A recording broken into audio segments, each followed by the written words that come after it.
Last you guys were here on Rime of the Frostmaiden, you found yourselves in the streets of Termalaine. You had tracked your query to Termalaine. The murderer, Sefik Keltro, was a head of security for Torga Icefane's band of traveling merchants by the name of Torgas.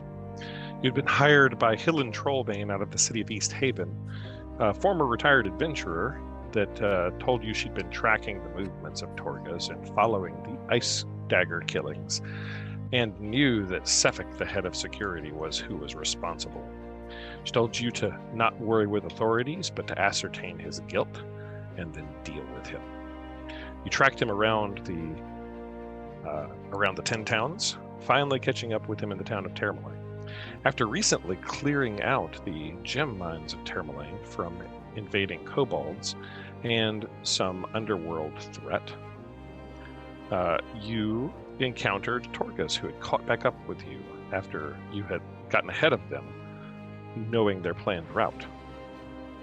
You met with them and goaded them.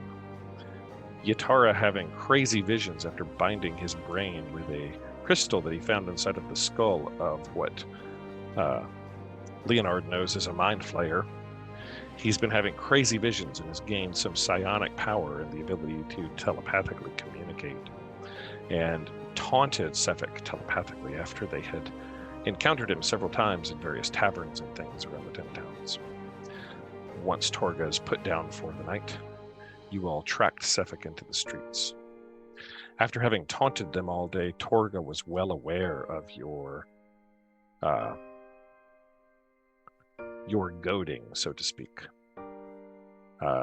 Coming upon Sefik, he stabbed his dagger of ice deep into the heart of Yatara, nearly killing Yatara, when the rest of the crew jumped him, only to be surprised by the remainder of Torga's men.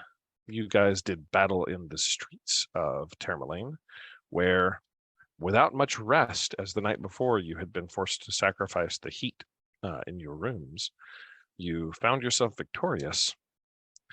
And that is where we find ourselves now, with you in the streets of Termalaine. Before we go there, I'm going to remind you of some things that you guys have learned and things that you know. You were hired to find and ascertain Sefik's guilt and prove that you'd taken care of him by Hillen Trollbane in the town of East Haven. A few other semi-quests that you have sort of received. You learned also in East Haven that fishermen had gone missing upon Lekdinshmere, and that the fish had stopped flowing into East Haven. You'd fixed a few other things, but in the town of Bremen, where you were seeking out the monster of Lake Merdwelden that had been terrorizing the fishermen there, you learned of a young missing man who had gone looking for the speaker of the town of Bremen and found a strange crystal, or came back to town after he had gone missing for a day or so with a strange crystal, and his personality changed, and then went off with some tieflings to their castle. His poor mother left to work the remaining bar there, struggling to keep up with it by herself. And I'm sorry, that was not in Bremen, that was in the town of Targos. Apologies.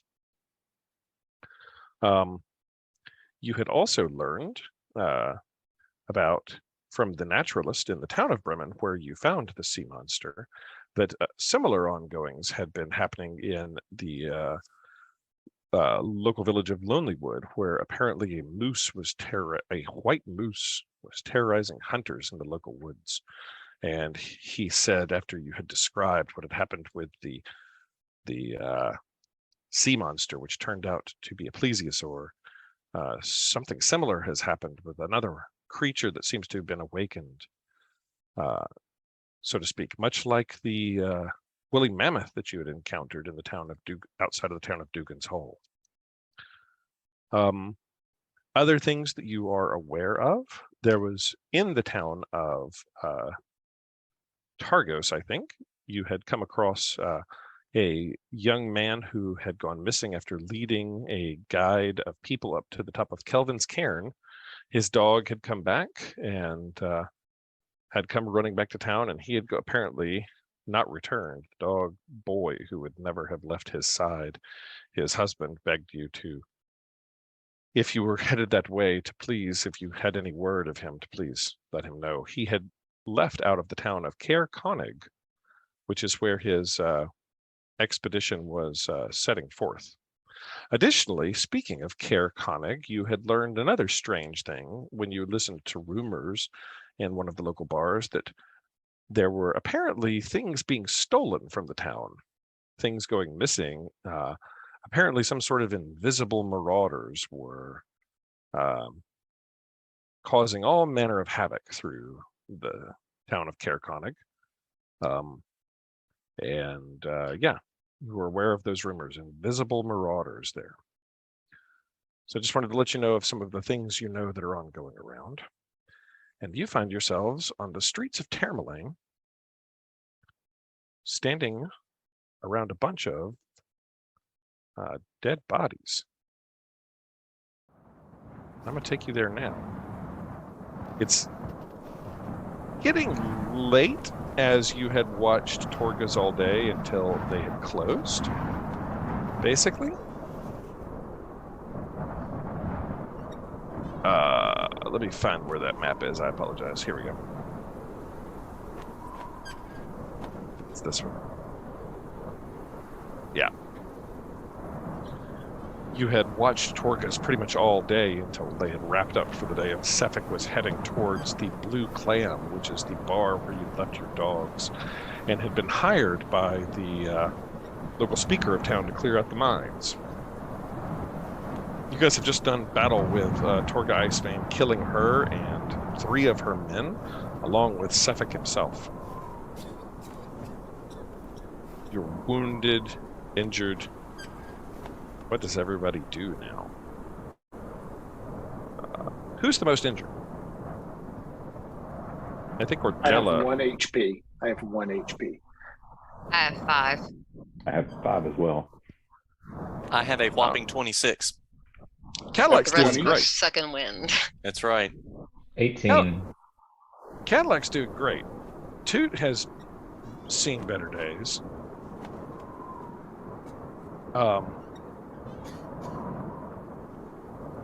Harkis is doing not so great. That's okay. It's getting late. There are bodies in the streets. As you're all there, you start to hear voices that have taken note of the commotion that happened. The battle was rather quick, but you all get the sense that citizens of Termalaine are going to notice what has happened soonish. What do you guys want to do? Leonard needs a long rest. Like, that is... My priority is getting a long rest. Same. Does Leonard think he might get a long rest in the dungeons of Termalaine for committing murder in the streets? They were bad guys, though. Uh-huh. So You have proof of that? I have In what's his dude's beady little ice blue devil eyes. You scooped his eyes out? I was gonna take his head. Oh, that makes you seem much Even less like a better. killer. I mean, I figured we needed proof, right? in Proof he's dead. in Sefik's voice, I'll just repeat, what are you gonna do? Take me to the authorities? I admit it, I did it.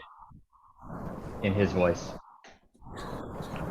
Oh, that's very good. If you they I know got his it. voice. That's if they know his voice. that's if Yeah. they know this guy's voice. So And Toots they Otherwise, understand- you're admitting it. otherwise Toots admitting he didn't.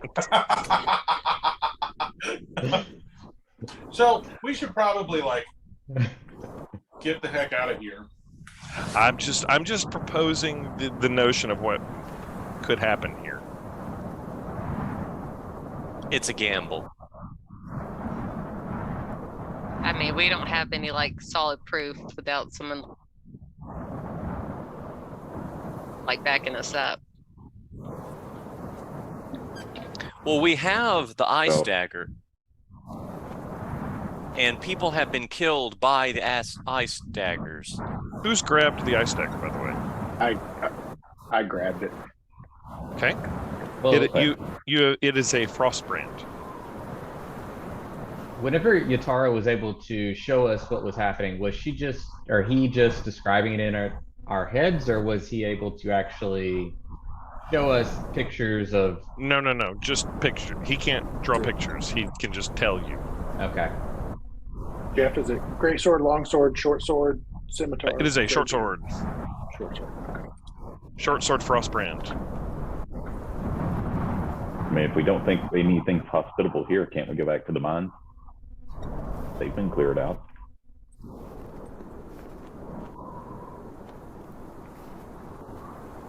I think we need to move out of the way before the cops come.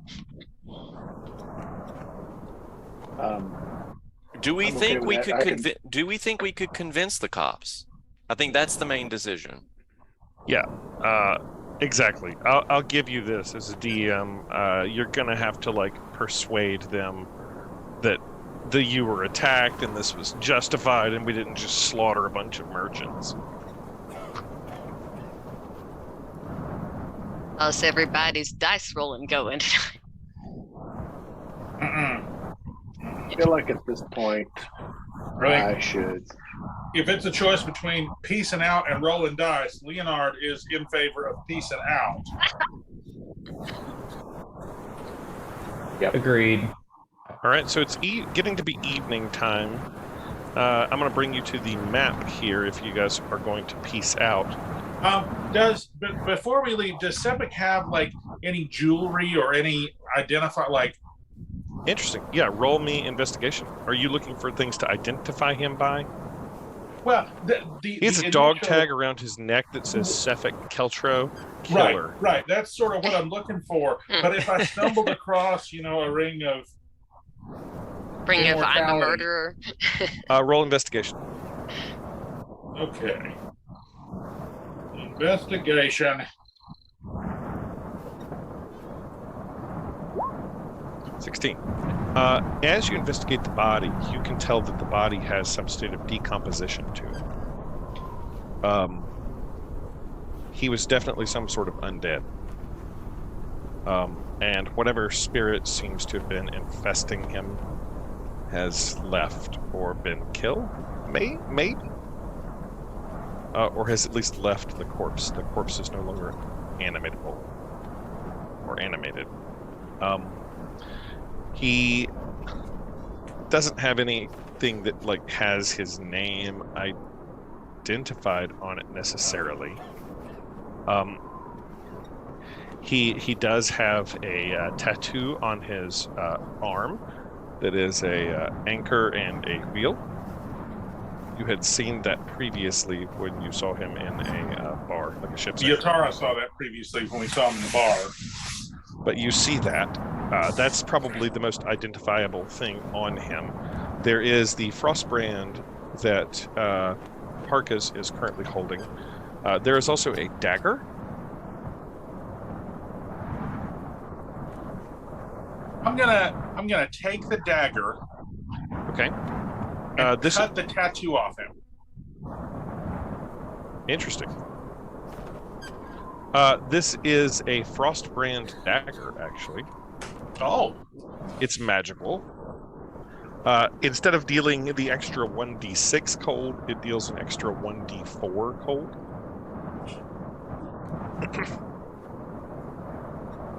All right. And yeah, you're able to cut the tattoo off of him. And then I'll take the dagger and the tattoo and peace out. Yeah, so you can have Frostbrand dagger, magical dagger. Deals an extra 1d4. Does Cantrell want to skin the rest of them? Not right now. Not right Harkus now. is going to make a Sefik suit. As you're sort of looking to cut his head off, you notice the eyes are no longer blue. Oh, The that's weird. The eyes are like brown, but seem to have some state of decomposition to them. At least in the body. So you've got the tattoo. You cut it off. You have a frostbrand dagger. And what are you guys doing? Where are you going? So you've decided not. You just did a favor for the speaker of town, but you are aware that there are some factions in the town, some of which that don't like the half-orc as the speaker. You learned that, and you've elected not to try to convince him that this was a good deed, that this was the Ice Dagger Killer, that you're not the Ice Dagger Killer since you have ice daggers, and that you did him in. Yeah, I feel like that's not a great point to take. If I'm holding the ice dagger, it's hard to make the assertion that no, I didn't kill people with daggers made of ice. I didn't do that. The magically warm robot creature. Yeah. So how far is a journey to Lonelywood? Lonelywood is fairly close from here. Lonelywood is about 2 miles. So you could be in Lonelywood within an hour or so.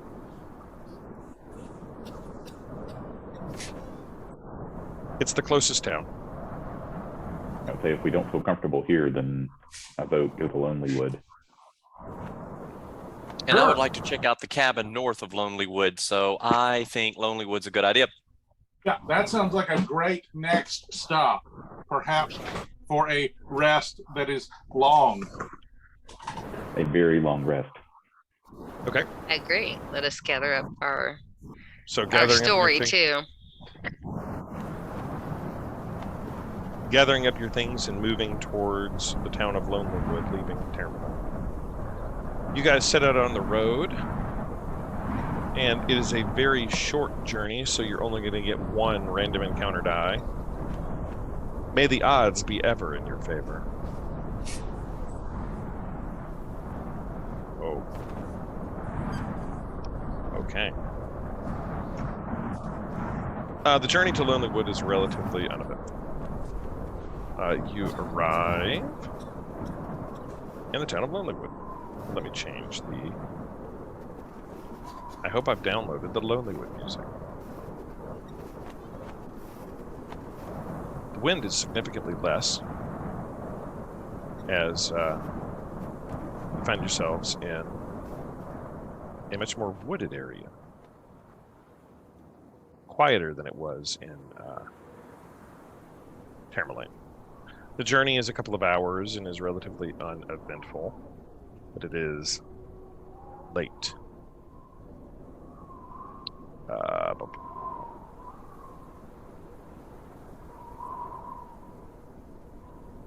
In fact, I should probably make it be dark, but imagine it is dark. I do not have this map pre-darked for you. I'll describe Lonelywood for you guys as you finally arrive here. Allow me to turn the page, because I had no idea where you guys were going to wind up going, which I think is one of the most fun things about this. All right. As you arrive, the woods, the buildings and like small huts seem to just be built into the very woods themselves. It's relatively quiet around here. You see mostly like homes and things. As you're walking through, you don't hear or see a lot of activity. It's now after dark and the streets are relatively empty. The only activity you hear or see is there is faint music coming from a building several maybe a quarter mile down the way, close to the docks off of Meredweld. You guys are on sort of the main road in from Tamerlane. What are you guys wanting to do? And a place to eat and sleep. Well, you don't see any obvious inns. You do hear music coming from sort of somewhere down the way, and mostly what you see immediately as you come in are residential areas. Are you just walking through town looking for an inn, or looking for something, or going to try to hide out, break into a house and sleep, or looking for an inn, I assume? I would say looking for Leonard an is inn. for sure looking for an inn. Yeah. Yeah. Okay. Yeah. You don't see any obvious inns. As you're walking through town, you do see one, what looks like a trade shop. It's almost like a general store in the center of Lonelywood. It has a little sign out of the front of it that has a little fish on a hook, and it says the Happy Scrimshander. And it looks like some sort of little general store. It is closed. You see mostly homes. You don't see any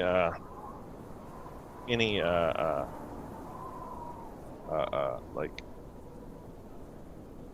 towns or anything like that. You do pass by one inn, and it has a name on the outside of it. It says the Ramshackle. It appears to have closed down long ago. It's abandoned looking. The roof has sort of caved in. It looks like the Ramshackle Inn is definitely ramshackle. A little further down the way, there is a tavern, which is where the music is coming from. It has a pair of dice hanging on the outside of the sign, and it says that the name of the tavern is the Lucky Liar. I vote let's go to the tavern and see what the locals have to say about a place to lay our weary heads. Uh-huh. Good idea. Let's see if we can get an Airbnb. Hmm. You guys head into the or head on the outside of the Lucky Liar. Is this liar as in someone that tells lies, or liar like the instrument? Liar, like a liar. Hold on, I gotta refresh roll 20. That was still big. Liar. Okay. And give me just a moment because roll 20 crashed and is trying to refresh for me.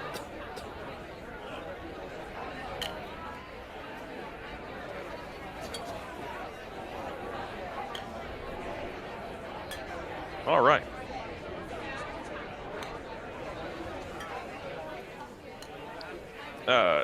You open the door to the Lucky Liar Inn and are able to enter. Lucky Liar Tavern. Inside there are what looks like fishermen and locals that are drinking, imbibing, and just sort of generally having a good time. It's mostly humans in here. You don't see any other abnormal folk. As you enter Granite Guts, nobody really seems to pay all that much mind to you. Okay. I take the snow off of my boots, and I guess I'll just head up to the bar. As you walk to the bar, the barkeeper, who is a human woman named Dana, well, she introduced herself. She says, welcome to the Liar. You must be out-of-towners.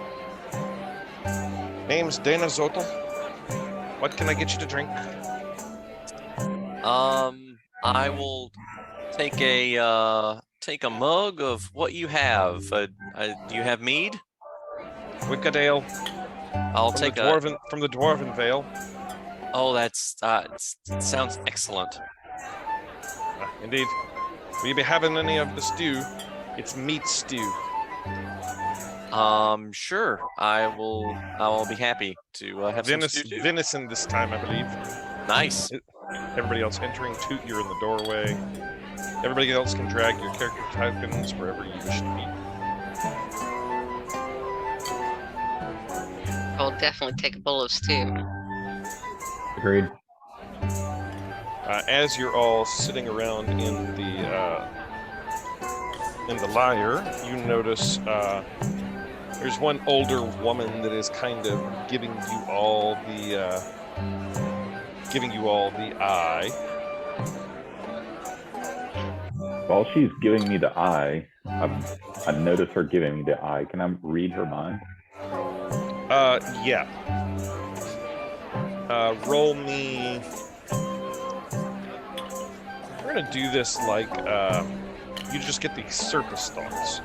If you want to try to, we're gonna do this like you have the ability to cast detect thoughts. Isn't that? I think that's what this does. Basically, it gives you the ability to cast a spell, detect thoughts. So you get the surface thoughts. Her initial surface thoughts are, they're not from around here. Strangers. Look like adventuring sorts. She's interested in you because you don't look like anybody else that's here. You're not all human, and you're carrying armored gear and such. As you all sit down at the bar, if you wish to try to pry deeper into her mind, you're going to have to roll for it. If they eat my stew and drink my beer first. Okay. As you're sort of eating your stew and such, you don't really have to detect thoughts. As she walks up and puts an arm around you and I think around Toot, and says, "I do declare." She is a halfling woman. As she gets up, you notice that she is of short stature, so her arms are sort of up over her head. And she, in very granny-ish voice, says, "Well, you folks aren't from round here?" Well, I'm slipping into the dude gets old. Hang on. How do I get Southern Granny? About the same. About the same. She's not stupid, though. Doesn't matter. She's granny. She says, "What brings all of you fellas up to Lonelywood?"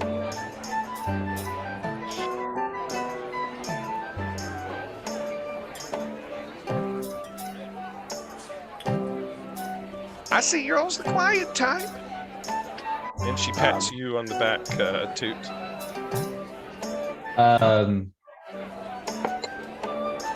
In her voice, I'll say, "I do declare," and then I'll mention the was it an elk or moose, or what was it? It was a moose. Moose. In the voice of the person that told us about the moose. Yeah, that would be the naturalist elf man from the city of Bremen, Right. whose name escapes me at the moment.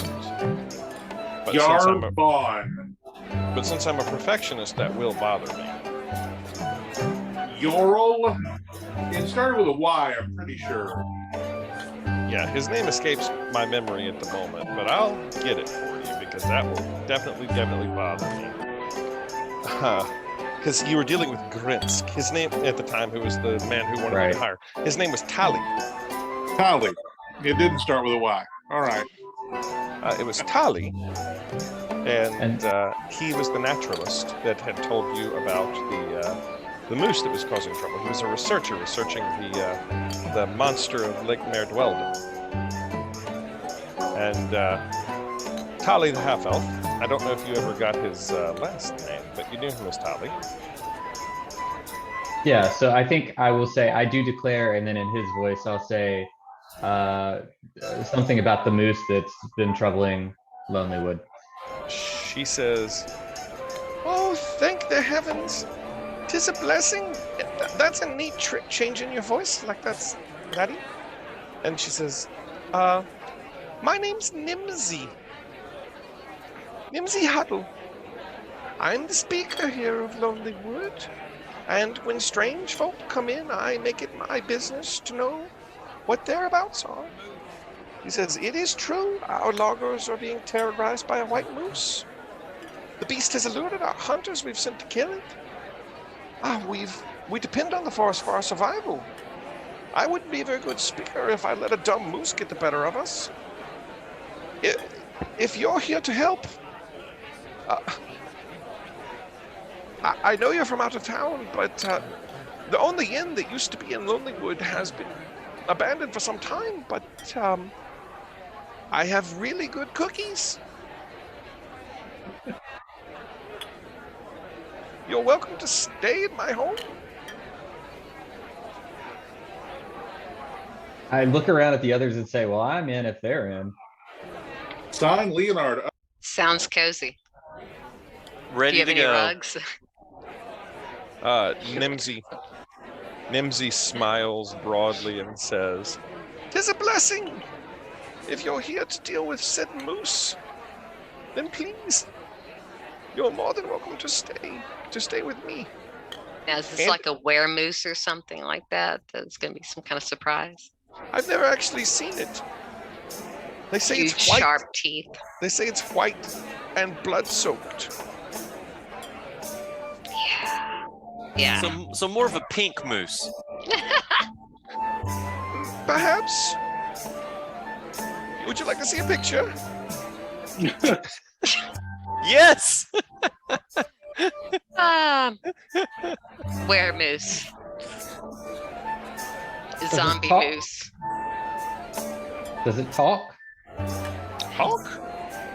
Hmm. I've never spoken to it. Do you talk to moose? No, but we've been spoken to by other animals up here. Strange. He does drugs. Just ignore him. I've never heard of such. That would be most interesting. These are strange days. Indeed. What with all of the ice killings and what have you. Anyways, I very much appreciate your willingness to help us in this quest. Please finish your beef stew. It is venison caught, or I shouldn't say beef. It is venison caught in our forests. And but if this moose has its way, then I fear that our hunters may not be able to bring back much more food to Lonely Woods. So please come stay. I shall make cookies. And she says, when you're done here, just let me know, and we'll head back to home. And may the gods be blessed of you. Thank you.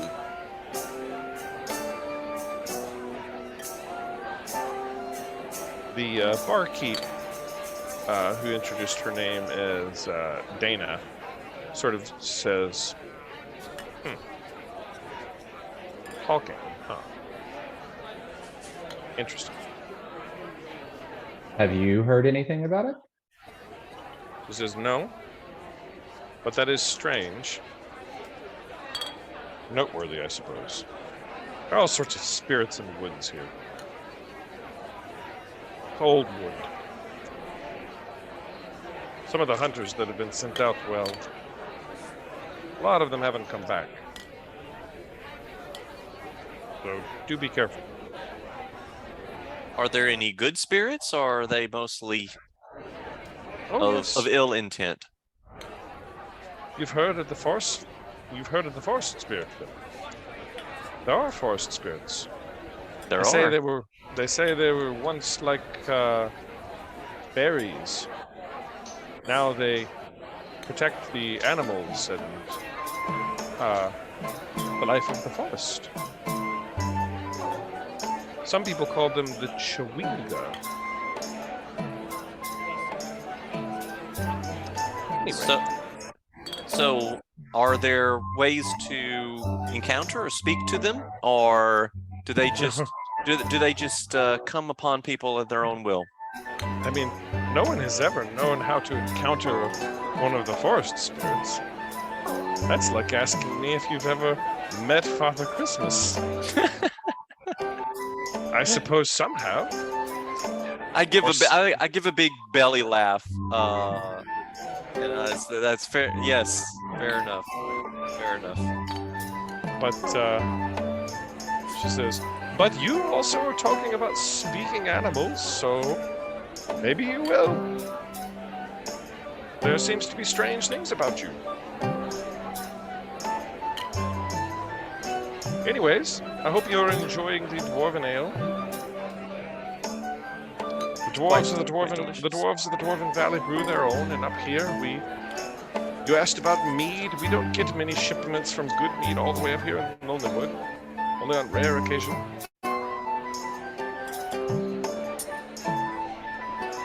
All right. The night grows longer. Are you guys heading over to Nimsy Huddle's house? Do we have cookies yet? I want cookies. Go get cookies. Nimsy gladly leads you over to her home. We'll change the music. As the music of the tavern dies down and you walk through the streets of Lonelywood, you are invited into the home of Nimsy Huddle. She says, well, it's not much, but please make yourselves at home. And she welcomes you inside. And Nimsy walks into a common room area. The first thing that you notice is that all of the furniture is teeny. Most of it is way smaller than you'd expect. And she sits down comfortably in a halfling-sized chair. And the rest of the furniture would be way too tiny for most of you. Can we at least fit in the house? Well, like, are the ceilings short or? Yeah. The house was built for humans. Okay. You can tell that the house is actually human-sized, but all of the furniture inside it is halfling-sized. As she brings you into the home, there are several halfling children that scurry around the house. There are a few big chairs for visitors of taller stock, and there are 4 halfling children that scamper from room to room around. There's a fire crackling in the hearth, and her kitchen smells of ginger. Where Nimsy rushes off to the kitchen to make some cookies. She says, wait here, and I will return with cookies in due time shortly. Please make yourselves at home. So I turn to Harkus and I say, what a lovely place this town is. The venison stew and this house smelling of gingerbread. We should have come here from the very beginning. Does Harkus feel like it's all a facade? Someone is here to kill him. I'm sort of mildly nervous, but I'm also intrigued by this rug as it looks pretty well Harkus sized, and I feel like I could roll right up in it and go right to sleep. Do you start doing that? Yes. It's about 30 minutes later. Nimsy comes back out with some warmed up cookies that she obviously didn't bake immediately, but has warmed them up. She says, cookies are ready. And she looks at you rolled up in the rug and says, I'm sorry, I did not catch all of your names. You are? And I just let out a snore. Mr. in the rug. And she sort of taps you a bit. Sir? Sir, I have a bed. There is a bed. An orc-sized bed. I prefer the floor, if that's okay with you. I suppose, yes. The bearskin is quite comfortable. The children like to roll around and play on it. I just expect to introduce us all with our own voices. I would absolutely do so. I'm going to bring Yatara and Leonard into the room so that Leonard can actually see what's happening here. Oh yeah, I'm there. Sorry. Oh, no. I like that I'm able to theater of the mind it well enough for you that you don't actually need the visuals. I can only manage so many screens at once, and watching the baby and doing the Zoom. Oh, no, completely understand. She brings you all cookies and says, well, I suppose you're probably ready to go to bed unless you would like for me to entertain. I could sing a song, play the piano.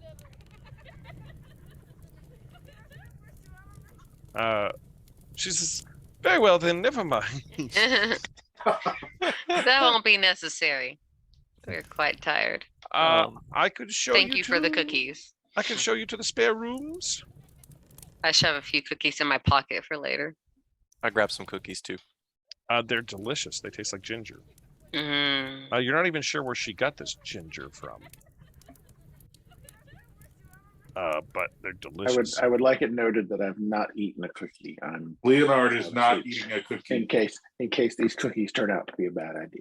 In case this ginger that has been acquired through nefarious means is toxic, poisonous, or a mind control drug. I need to know who Delicious mind control ginger. I need to know who all is eating a ginger cookie. I am eating a ginger cookie.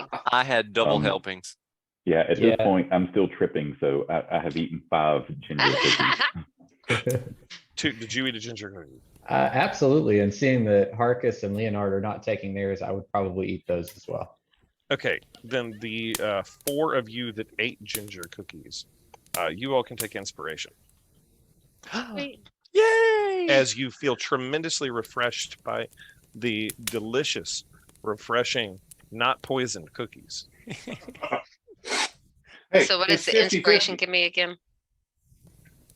You have an extra dice that you can roll on any check that you want to. You can take advantage on any check anytime. The new Every D&D cookie is a poison cookie until proven otherwise. We have And- proven otherwise, you've and proven they're otherwise. delicious, and now they're empty. So until tomorrow when you all drop dead. I have inspiration until morning. You have inspiration on your death save. So speaking of which, there is, out of all the D&D 1 rules, there are some that I hate, some that I like. One of the rules that I do like is that every time you roll a crit, you get inspiration, and that inspiration lasts until you take a long rest.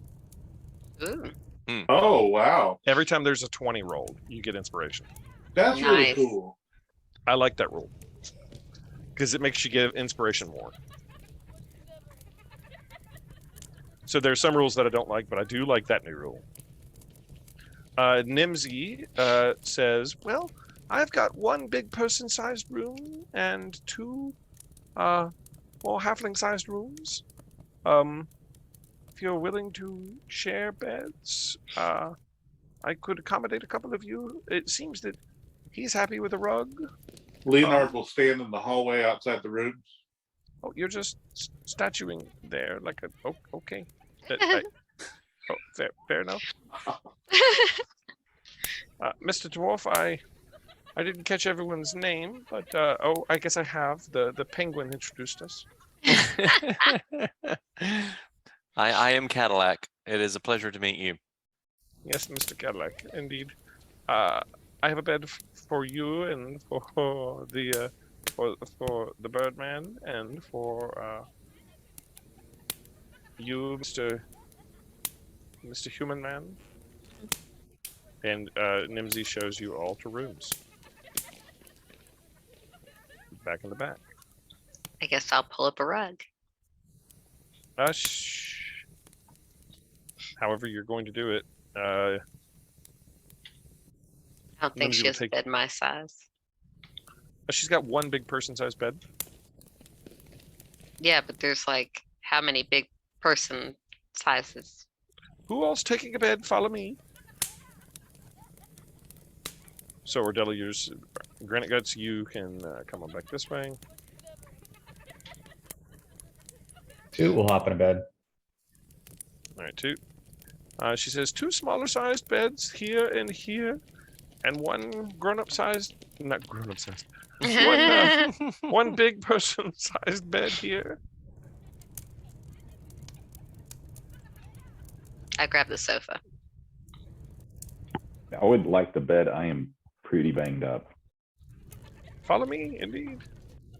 She'll put you in the big person-sized bed. Granite Guts, you're a dwarf. You can fit into the little person bed pretty comfortably. Yeah. Can I get 2. vision, by the way? But do you not have vision? Global vision. Do you not have global vision? I do not have global vision. I just have Cadillac vision.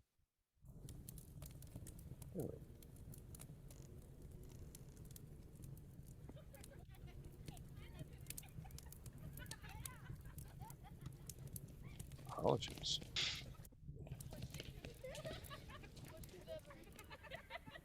I'll fix that. Thank you, You sir. should. You should have. You should be able to see Yatara.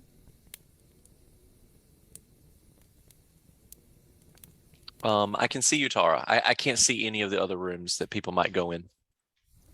Well, some of them are blocked off because Oh, gotcha. doors are not open.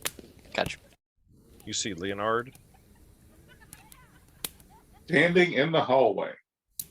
I'll unlock the doors. I think all the doors are unlocked now. Can you see Toot? I can see Toot. I don't think I can see Leonard. Leonard here. Oh, yes, there he is. And you see Yatara. Toot, I'm going to put you in a bed too. You can fit easily into a little person bed. Thank you. Wasn't sure where she went. All right. So Leonard's standing in the hall. Ordella is on a couch that her legs hang way over the edge of. The thought that counts. And Harkus is on a rug. And everybody's just going to sleep. I've already Yeah. started snoring. Yeah, I'm already asleep. Yep. Suddenly we all die for not to watch. Nobody sets a watch. So we've got She random, comes in and kills us in our sleep. we've got random encounters that are rolled with advantage because no one's paying attention. It'll be fine. This She's lovely, like, I'm lovely so village. glad I drugged them with those ginger cookies. What This is bad what- could possibly happen here? Little all have- halfling assassin. Crazy dreams. No. Yatara, you have just more insane dreams. You dream, Yatara, of like wild stuff that just makes no sense. The thing that sort of stands out to you maybe the most in your dream is you see what looks like a strange structure. It's shaped like a crescent moon of some sort, and it's built into the side of like a cliff, and it looks very, very old. It's adorned by several statues and surrounded by woodlands. And there are sigils of the moon sort of around it. And then the dream ends. And that's the thing that sort of like, out of your crazy dreaming, that's the thing that gets you the most. Yatara, when you wake up in the morning, the visions have stopped. And you think clearly. You have clear vision, and you are no longer afflicted by negative. You no longer have disadvantage on any ability check, as you are no longer hallucinating. Boo. The hallucinations have stopped. You can still hear now clearly when you try to focus on it, the pinging distress call coming from a far distance. You can't tell like where it's coming from or how far. You could just sort of have a direction, like this way. Does that make sense? Yeah. What you can tell is that distress beacon, and you have no idea. Could it be like 5 miles? Could it be 50 miles? You know, distress beacon, and it is pointing from where you're at right now as you wake up in the morning, almost due south.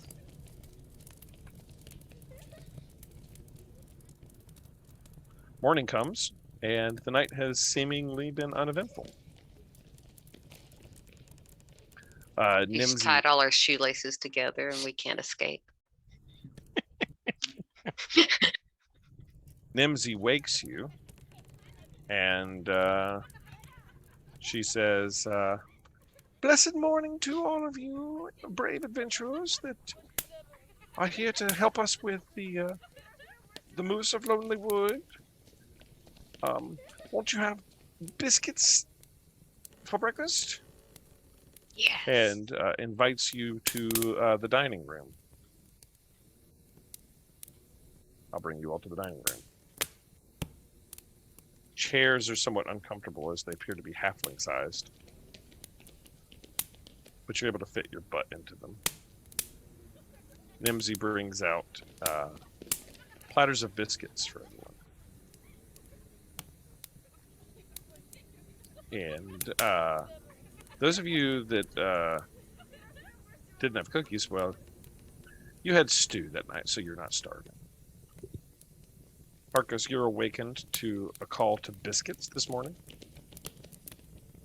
Brought to the dining room. Nimsy says, as speaker of town, I've tried my best to deal with this problem with our hunters, but we are blessed to have such adventurers as yourselves here. In fact, your reputation precedes you. I have heard about some of your deeds dealing with the monster of the lake from my colleagues in Bremen. Word travels fast, so when I saw you all, I thought I may have recognized you. I did a bit of my research in the evening yesterday, and indeed it is you all. Toot's crew, as it were. Toot just pipes up and says, "It talked." Interesting. And perhaps this one would talk as well. Perhaps you could learn the origin of said beast. Something is causing these things to happen. I know the locals blame the goddess Ariel. Master Toot, I believe in the world before us. There's magic and there's power. I've never seen a goddess, but it doesn't mean there's not one here. But I believe in things concrete. I think there's more likely some nefarious entity or person that's causing this to happen. Perhaps we could, if you're able to speak with it, perhaps we could get to the bottom of it and find that out. Most of our hunters that we've sent into the woods either haven't found it or have not returned. I will pack you all cookies for your journey into the woods. I can't say that I have much reward to offer, but if you're able to bring me the head of the moose, I could offer up to 100 gold pieces for it. So mount it upon the wall. We're not a very rich town, but to talk brass tacks, as it were. Does this seem fair to you all? Throw in a batch of those cookies. They're already Have packed. yourself a deal. And one when we get back. I have run out, however, of my special flour. I used the last batch last night on the ones you ate before, so these don't grant inspiration. They're not magical. Well, your biscuits are delicious, ma'am. Inspirational biscuits. Perhaps if I sprinkle them with this fancy sugar that I bought from a merchant. Are you putting the sugar on the biscuits? Yes. Or on the cookies? I think I'll put it on the biscuit. Okay. And you're eating the biscuit. Roll me a D100. Wow, this has turned out badly. Poor choices.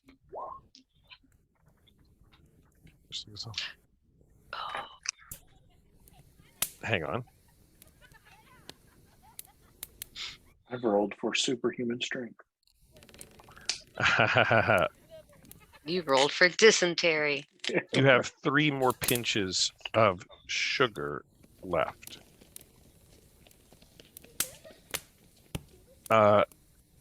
You find yourself quite light.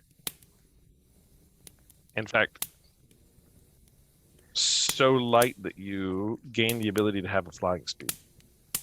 What? Oh, Oh, wow. you have a pouch of pixie dust. As you eat said cookie. with the Pixie sugar. dust cookies are the best. You've got 3 more pinches of this. How long does it last?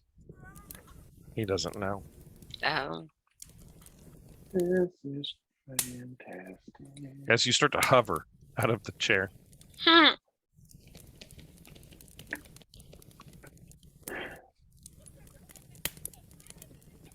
Nimsy looks over at you and says, I don't know what you put on that cookie, but I would be careful with that. And she says, well, you're welcome to stay here. Bring me the head of the moose, and 100 gold pieces are yours to keep. Everybody can take a long rest. Yay. As you're fully rested. So what are you guys doing?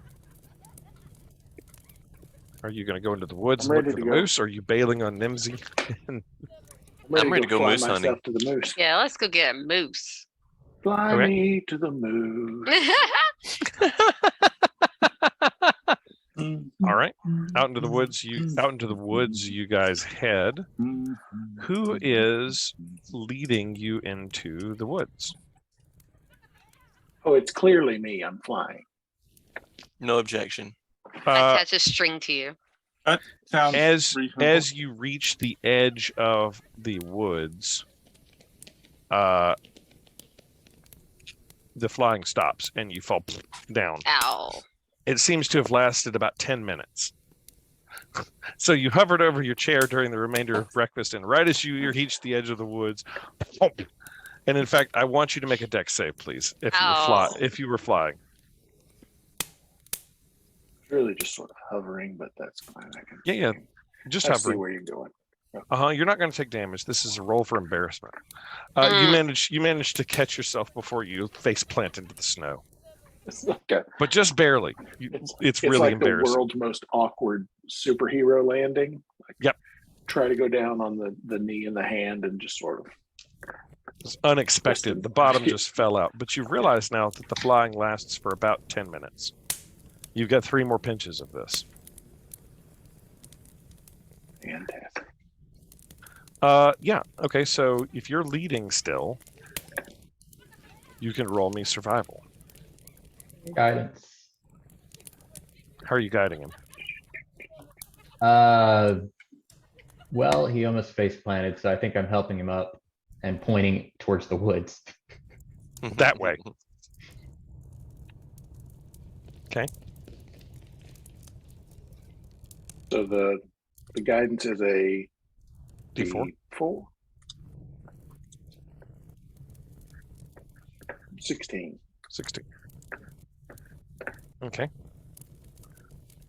You guys walk through the woods for some time.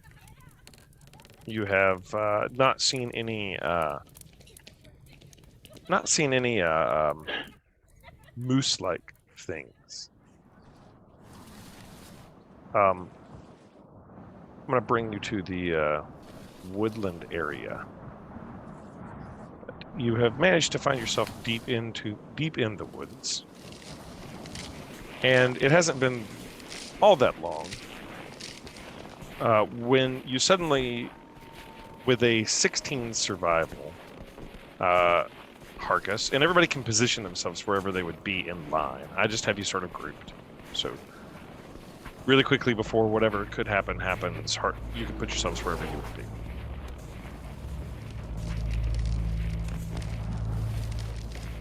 Be it in a line, or be it in a grouping. Everybody's like joshing to be at the back. You guys aren't certain where the back is.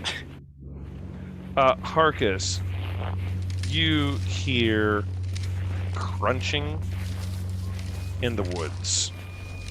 And you hear a sort of low growl.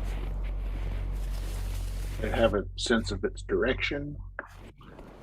With a 16 survival, there was in front of you and beside you and behind you and just That's a pretty good survival roll. You get the sense of sort of like everywhere around you all of a sudden. Okay, so I'm gonna say surrounding us, backs together.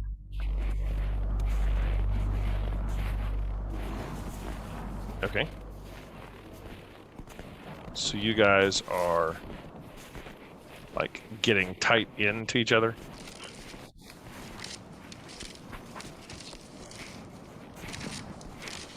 That would be my preference. I don't know if anybody does it, but As that happens, out of the woods from around you all is one large looking wolf and several smaller wolves start to come upon you. And let me turn some of these sounds off.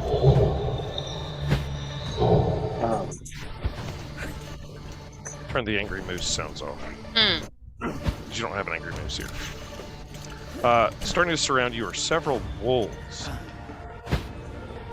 that are surrounding you and drawing closer in on all of you from all sides.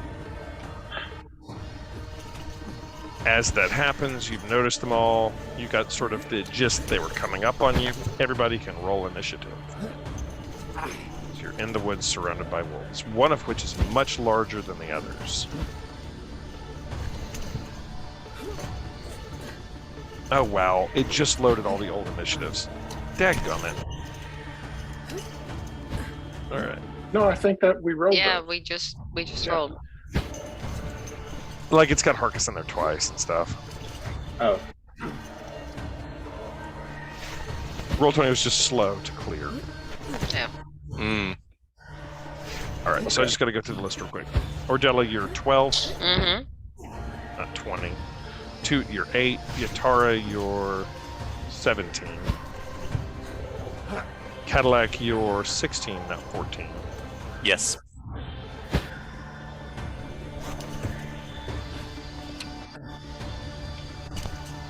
It's a mess. Leonard, you're 11. 11.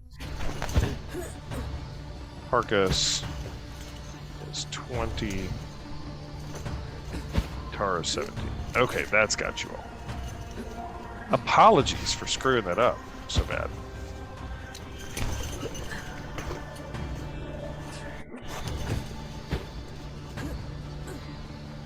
Alright. I'm gonna have one wolf set aside that's gonna be the initiative wolf. All the wolves are just gonna have the same initiative. Up first is Harkus. all right. So I am going to. Does this look like maybe a mother and cubs kind of situation, or Looks like a pack. pack one- and like a leader and Yeah, like an an alpha. alpha and a bunch of others? Mhm. Okay. I am going to reach into my bag and grab a hold of my 1 day of rations that I carried with me, Mm-hmm. and I'm going to throw it in this direction over here. Okay. If So you're perhaps gonna they're try just to- hungry and want some food. You're gonna Yeah. try to like Yeah. distract them with it. Yes. All right. I'll give you that. We'll see what happens when it's wolf turn. And then, Any movement or anything?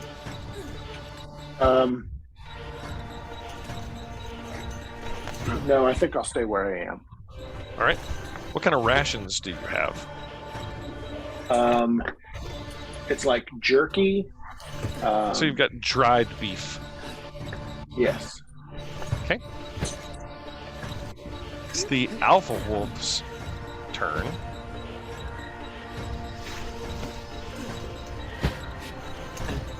he does not seem to be particularly interested in it, as he rolls 21 on his wisdom. And what's Alpha Wolf going to do? Alpha Wolf is going to howl, and as a bonus action, all of the other wolves are going to, in turn, close in on you guys.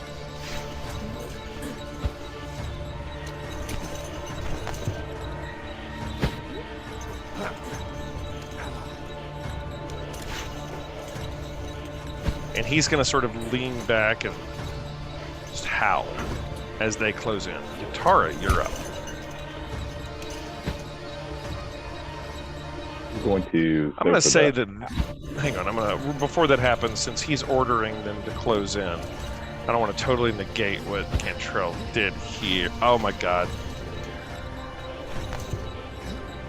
All right. You got one wolf a little bit distracted by the hardtack that's on the ground. All right, Yatara. All right, so for the two smaller wolves that are closest to me, I'm going to cast Magic Missile. 2 missiles go into each one. Okay.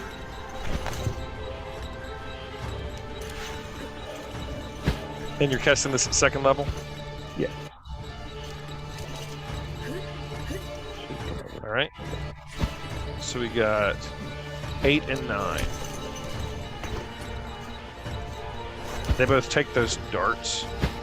The wolves look injured for sure, but not dead, as they all snarl and bare their teeth on you. Cadillac, Granite Guts, you're up. I am going to take out my lance and jab at Big Wolf here. That's just right here, and I should be able to accomplish that through reach without getting right up on him. And he is, I think, 10 feet from you, so sure. Yep. Ooh, that's a hit. And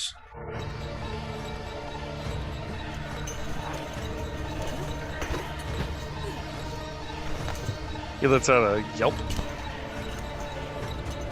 It is the wolves' turn, and they are all going to charge in and attack everybody. And they all get pack tactics advantage. To you, Granite Guts. 18. it hits. He does 8 piercing damage. Make a strength save. Okay, 8 damage, and then a strength DC 11. Save.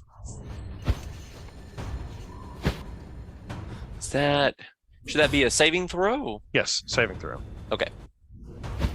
Yeah, you are not knocked over. The wolf bites at you, but doesn't knock you over. Ordella, you take a bite. 23 to hit. Ew. Yeah. Does 7 piercing, and you can make the same strength save, please. Okay.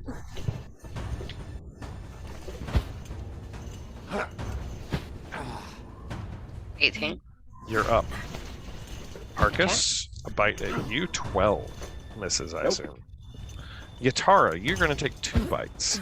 23 and 20. If that hits. Yatara, 11. 11 piercing damage, and make 2 strength saves.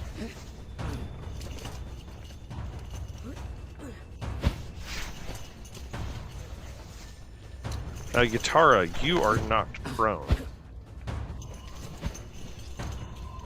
Yeah, you're knocked prone. The wolf, you've got 2 wolves that you just magic missile that are on top of you now, biting at you. As you're down on the ground. The last wolf that is eating the hardtack is going to... Yeah, he rolls a 19 on his wisdom save. He is going to use his movement to run up on Granite Guts, but he's wasted his turn. Ordella, you're up.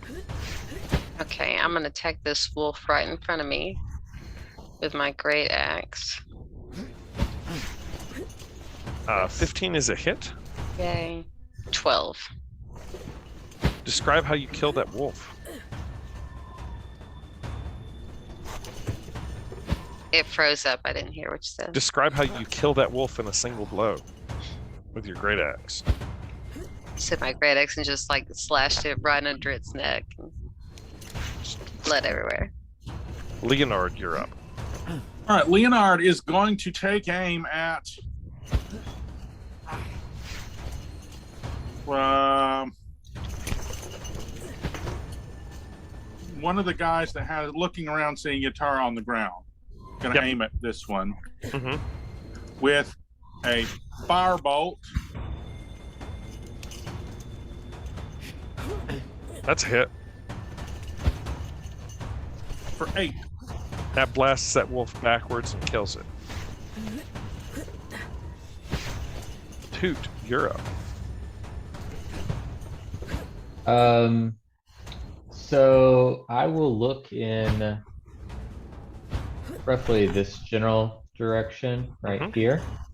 And I will say, checking in for a flight, I was asked window or aisle. I said window or you'll do what? And I'll cast Shattered. That's great. Yeah. Constitution saving throw. The direwolf passes, the two other... Well, I assume 16 passes. Yes, it does. The two others fail. Okay. Does Granite Guts need to make this save? It's only a 10-foot radius, so I should be able to place it so I don't hit him. Okay. Thank you. Oh, wow. You shattered the two wolves that are on Granite Guts. I deleted the direwolf. That's okay. He's back as a dire troll now.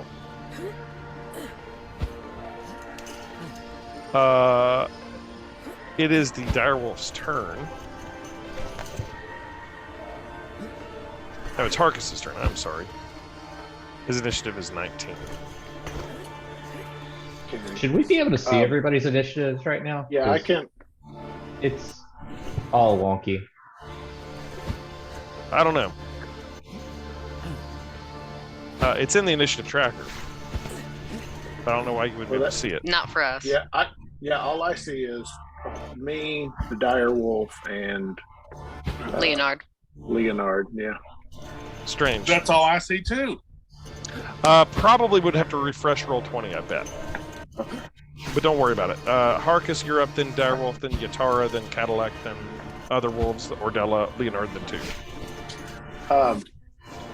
I'm gonna swing at this one that's on me with my new Frostbrand short sword. Okay. That's a miss. And then I'm going to smack at him with my hands. That's a hit.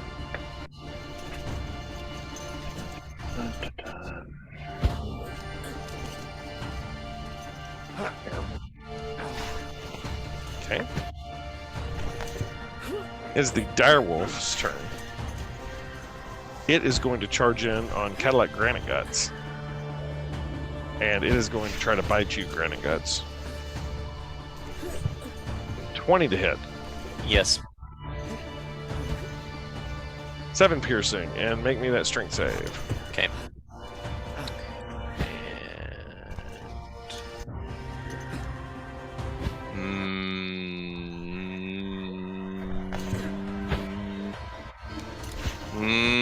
I'll let that stand. You're up. Yatara, you're up. The one that's closest to me. Yep. He's on top of you. You're prone. He's close to you. He has his paws on top of you, biting at you as you're down on the ground.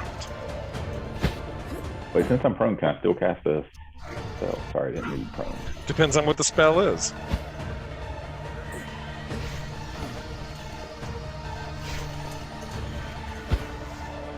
I'm just gonna cast Firebolt. Okay. Yeah, you can do that.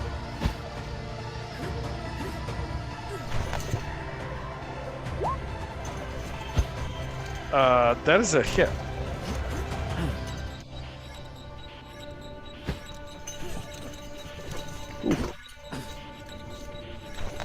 That's enough to kill that wolf since you already magic missile him.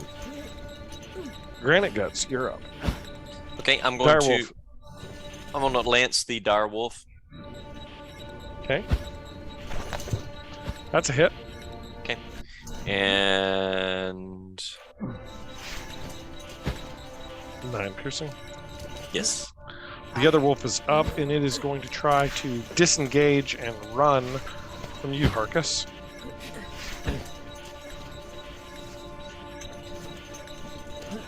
It's got about 30 feet of movement. It's going to run that way.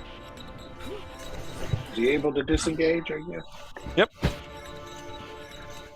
Sort of push off of you and run.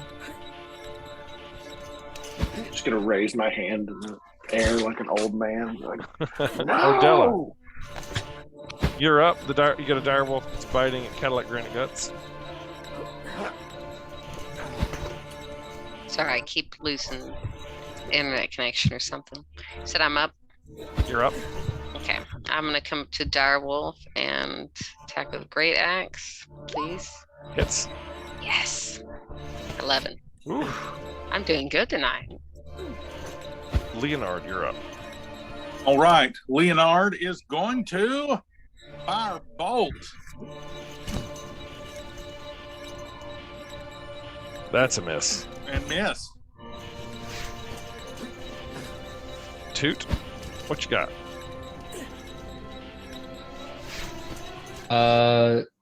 Toot will just pull out his crossbow, and I will aim at. I'll aim at the direwolf. Okay. I'm also gonna back away. That hits. No, wait, it does not. I'm sorry. That hits the wolves, but not the direwolf. Okay. Harkus, you're up. Right. Gonna move over here toward the direwolf and swing my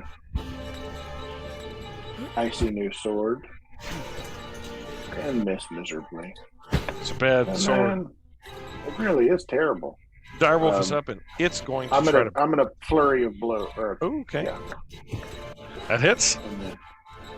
And then the flurry of blows. Roll it again.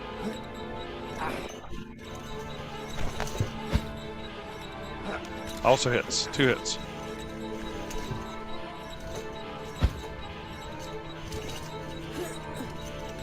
Ten. Direwolf looks kind of bad. It's going to try to disengage and run.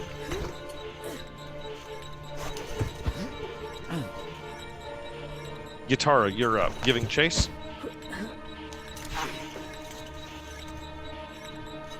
Running. I'm going to try to smack it with one more firebolt as it's running away. All right, so you stand up, and are you going to move closer to it, or? I think I And can which get it one? from The here. wolf that's down here, or the big dire wolf running that way? Dire wolf that's running away. Okay.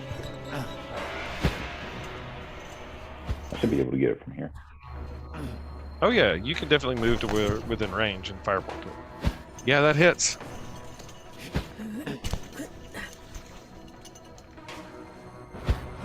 Oh no! You hear? The wolf is still running. Do we get opportunity attacks when it disengaged? No, Okay. because it chose to disengage, you don't get an opportunity attack. Ah. But you're up, Granite Guts. The direwolf is trying to run off. Oh no, you don't. I yell and I move up to here and then I lance him. Okay. That misses. Darn it. The wolf is up, and it disappears into the tree line as it's gotten away. Ordella, you're up.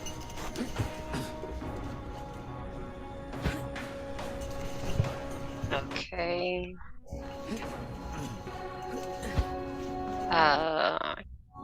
Let's see, how far. Well, let me see. I'm going to shoot at him with my crossbow. Okay. Ah, Big ol' miss. I shoot the Leonard. tree. Yeah. Leonard, you're up.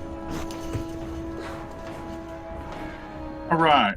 I'm gonna move to here and try my firebolt again That'll hit. Nice. for 7. All right, that roasts the wolf. You have a burning wolf carcass. Save the fur. Yeah, it's on fire. I'm running over there immediately to roll it in the snow. Throw snowballs at it quick. You're able to put it out. And then I take the skin. You take the skin. Yeah. How long do you spend letting Harkus skin a direwolf? As long as it takes for Harkus to get direwolf skins. All right. I mean, I feel like we kind of have to because it's, a tradition. I kind of feel It's- like I'm fairly proficient at it at this point. It takes shouldn't take me Harkus. that It takes long. Harkus about half an hour. I think that's reasonable. I mean, All right. You're still tracking Consider- this moose through that the sounds more woods. proficient. Let me roll me survival. Whoever is leading. I can lead. Okay. That's okay with the group. Yeah. Sure. Absolutely. Can I give him guidance? And you said that's survival? Yes, please.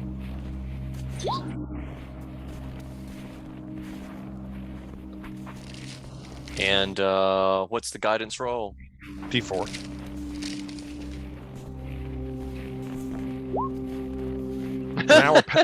An hour passes and you haven't come up with much. Roll me survival again. Okay. You can I'll guide spam the again. guidance, I suppose, because it's a cantrip. Yeah. Just roll a D4 and add to it. Oh, this was a catastrophic decision. I'm so sorry.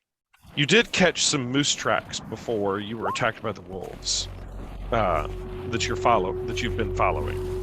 So Cantrell's character, when he rolled that decent survival 16, found moose tracks that you've been following, basically. 8, you don't find much. Roll me survival one more time.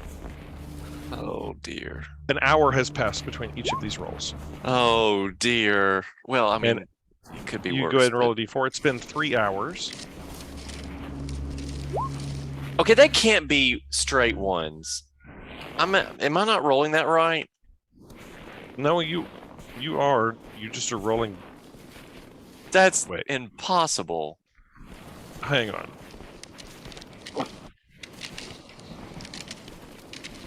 Just like Rosencrantz and Guildenstern are dead with the quarter. No, you may not be rolling that right. Yeah, I don't think Use I'm the rolling. dice roller.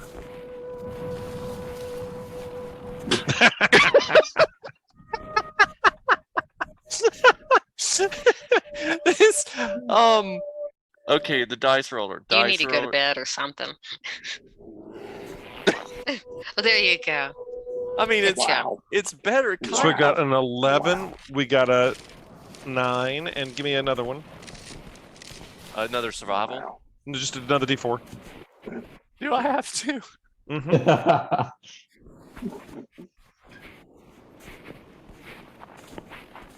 14. You've spent 3 hours and you find no moose tracks. I will say this, that it is starting to get dark now. Here, moosey, moosey, moosey, moose. As you have been led around by Granite Guts, things have gotten, the sun has set and it is starting to get dark. Everybody roll perception.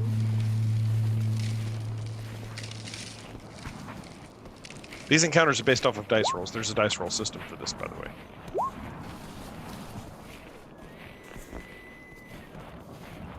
Ooh.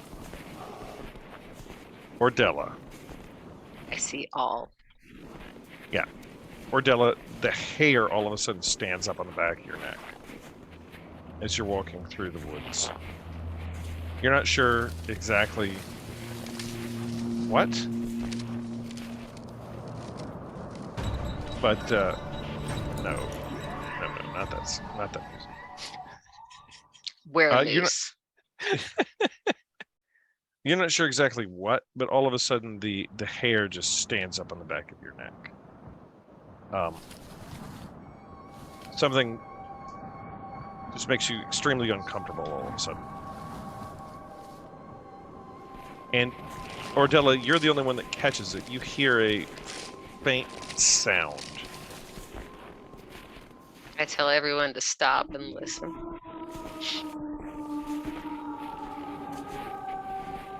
Anyone else hear it yet? Only What's it Ordella sound caught like? it. Listen, Ordella.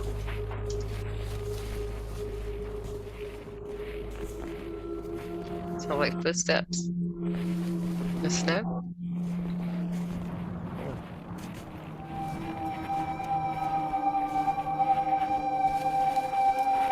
And music? Sounds like a faint moan in the distance. I'll turn down the music for you real quick, and the footsteps.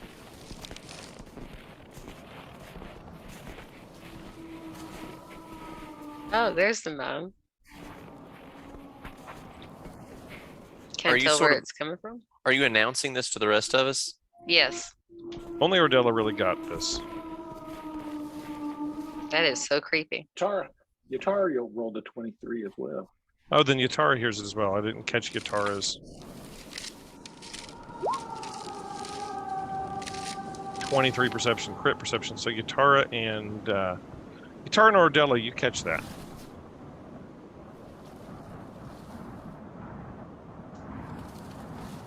Can we tell where it's coming from? You're not sure.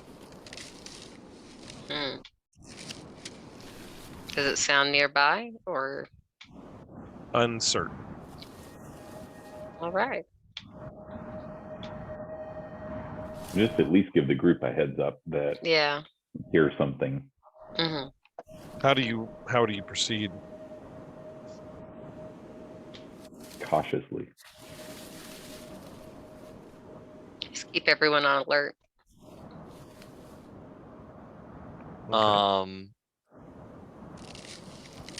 I am going to use divine sense to try to detect if there's anything close to us that's a celestial fiend or undead within 60 feet. Okay.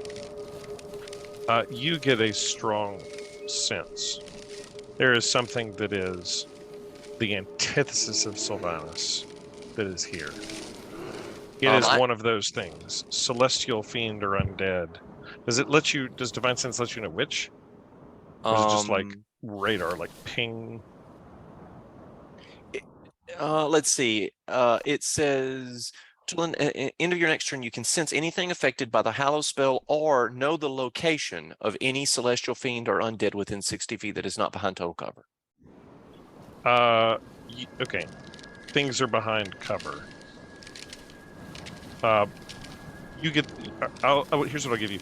You get the sense that there is something negative and the antithesis of Sylvanus that is stalking you now. Do I have a general direction, like behind us or in front of us, or?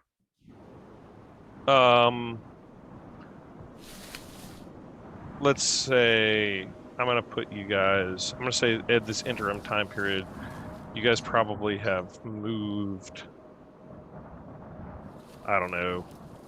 Into the forest. You've continued. You're probably not like right on the edge. You're probably kind of like here or something. You get the sense that it's around you. If that makes sense. So I stop and I basically whisper to everyone, something terrible is stalking us, and I think it is. I think it's ethereal or otherworldly, or I don't think it's good. And I channel divinity to have the power of Sylvanas endue my lance with holy light, and it'll also increase its attack ability. Emits a bright light for 20 feet and a dim light for additional 20 feet beyond that. Okay. As you do that, in the distance, so now you can see how far. Total of 40 feet. In the distance, across from you, at about the edge of your vision, Granite Guts, you see the image of what looks like a woman. She is spectral appearing, and she looks like an elf.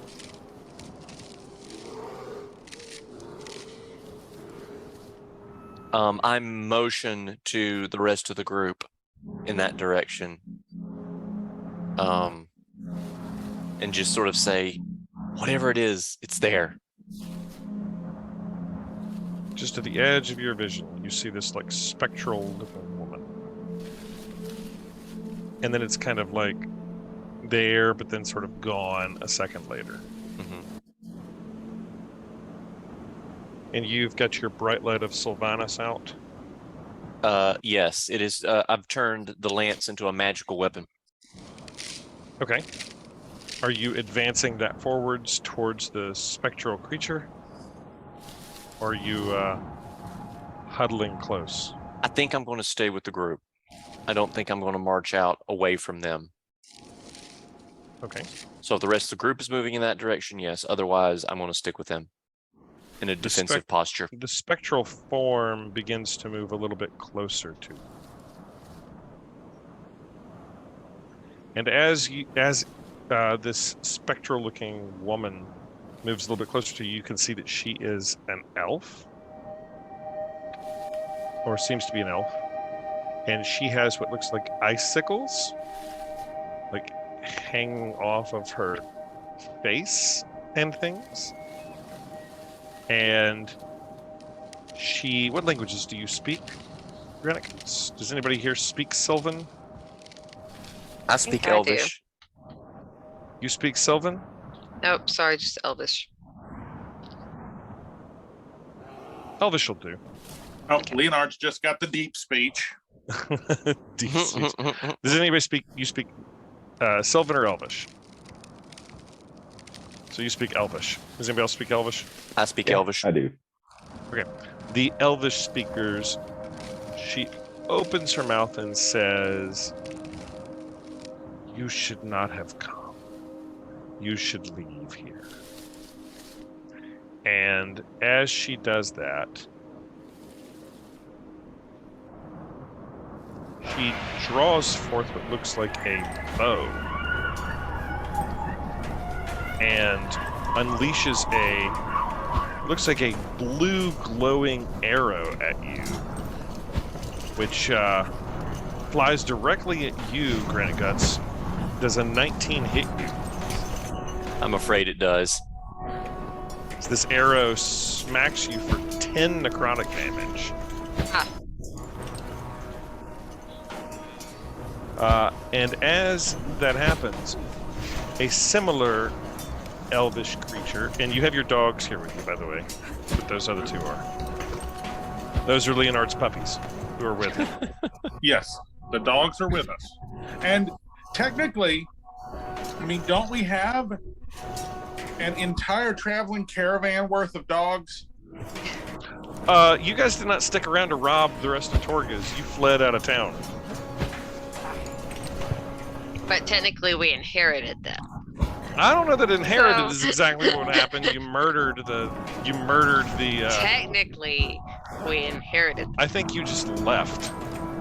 I forgot about needing to reclaim that stuff because Wasn't that- Leonard definitely would have left with 8 more dogs.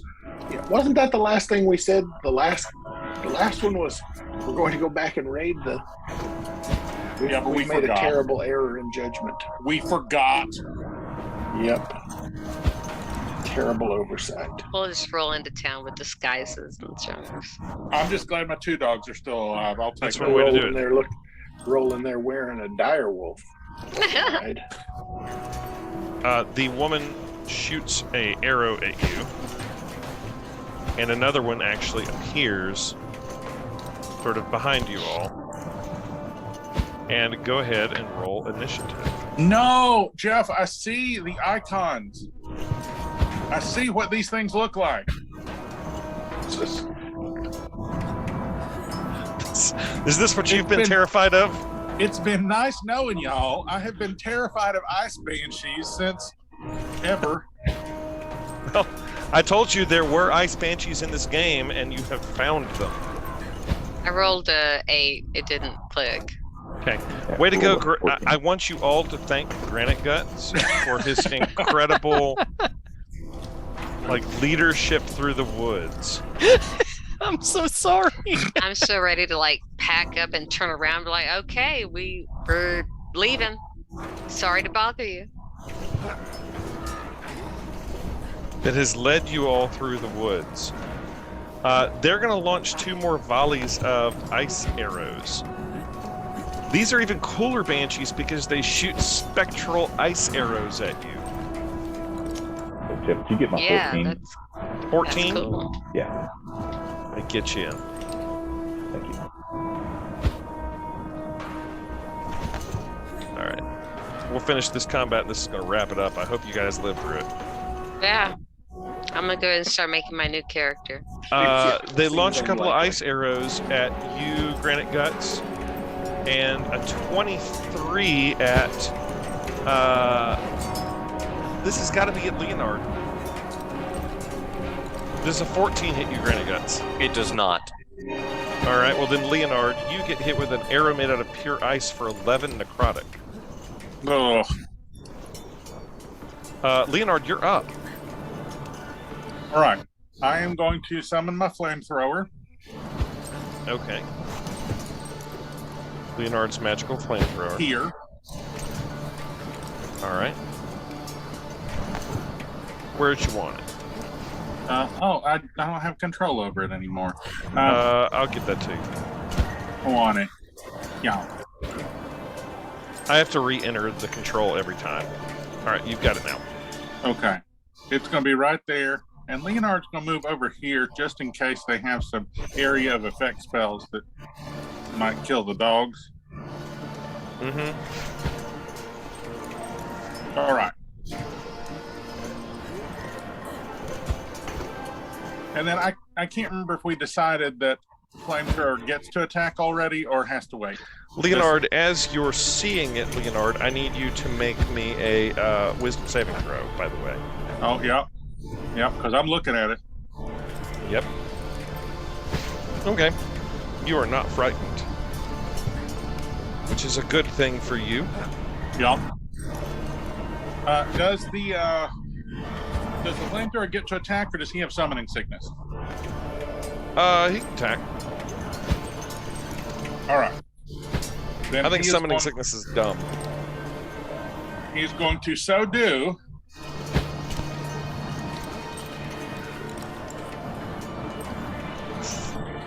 I imagine, is it a saving throw? No, that's. Oh, boy, hang on. They make a dex save, right? I think it's a dex save. Why doesn't it say that there? 18 traits. I'm pretty sure it's a dex save. Okay. Well, I'm pretty sure a 9 fails the dex save. Yeah. Yeah. DC 13 dex save. All right, 15 fire damage. Uh-huh. Seems to do less than you would have expected it to. Ooh. Leonard, though, any other bonus action or movement? No, just moving away from everybody and the dogs. Didn't seem to be as effective as you would have hoped. Toot, you're up. Okay. Bonus action. Can I recall a tale from behind? Yes.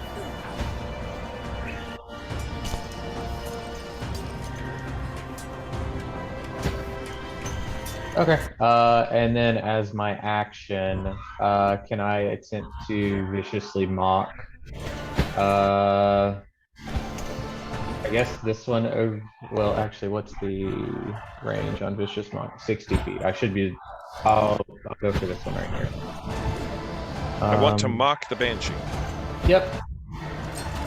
And that's Sounds a wisdom. kosher. Yeah, it's a wisdom saving throw. 3. Great. Oh, 2. By the way, I need you to make that wisdom save. Or fear. Actually, I have Dean's inspiration. Can I re-roll that, please? You sure can. Thank you. Yeah, you're not afraid. Cadillac Granite Guts, roll me a wisdom save if you're looking at it. You were looking at it.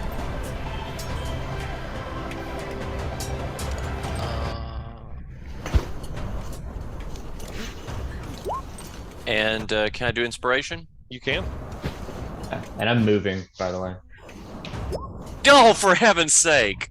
Granite Guts, you, like, as this, like, anti-Sylvanas, like, appears before you, you become tremendously frightened of it. A frightened creature, you can repeat it at the end of each of your turns with disadvantage if the Banshee's within sight. You are frightened now. You have the frightened condition.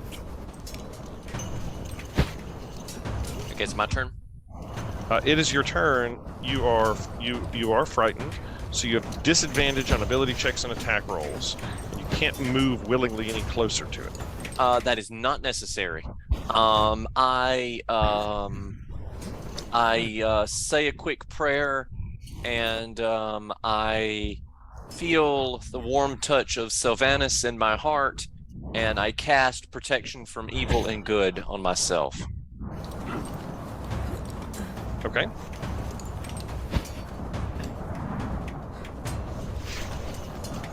And so it sure would have been nice to have done that the last round. Yeah, but you saw this thing before it really attacked you and stuff, so. Yeah, I should have raised shields.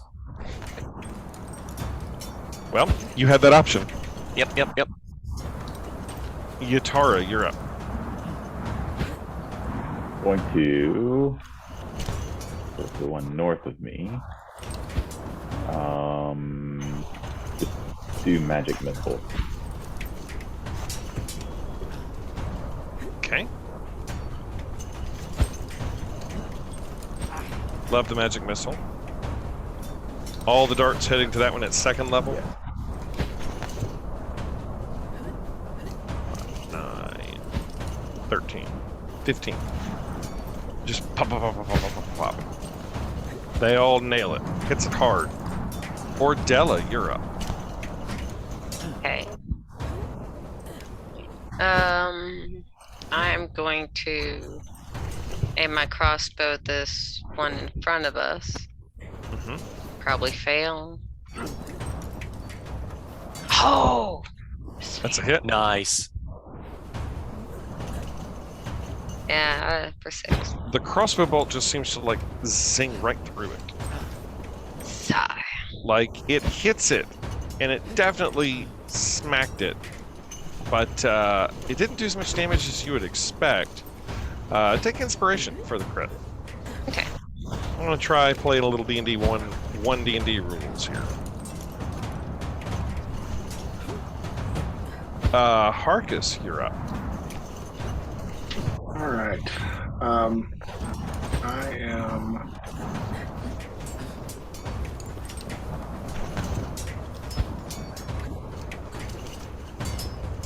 sort of wondering if I've seen Granite Guts cower in terror after looking at this thing, if I'm just going to sort of back myself into the vicinity and then... Yeah, you need to make the same wisdom save if you're looking at it. I think I'm just going to back into it and then sort of realizing that it is directly behind me, close my eyes, spin around, and blow my breath of the dragon at it. Okay, so how close are you trying to move to it? Not very. So all I have to do is be 30 feet away. So you're gonna and I'm blindly aiming try at to like this. blow breath of the dragon in that area. Yeah, it's a what? Okay, sorry, 20 foot. It's a 20-foot cone. So it'll be You gotta get a little closer. okay. Figure I don't have to be terribly accurate with. The, And eyes Large. closed, blowing it out. I'll give you. You Eyes- don't have to be terribly accurate with this. It rolls a 15 on its deck save. well, Takes that's half damage. Yep. Okay. It is up. It's going to look at you and open its mouth and release a wail. Everybody make a Constitution saving throw, please.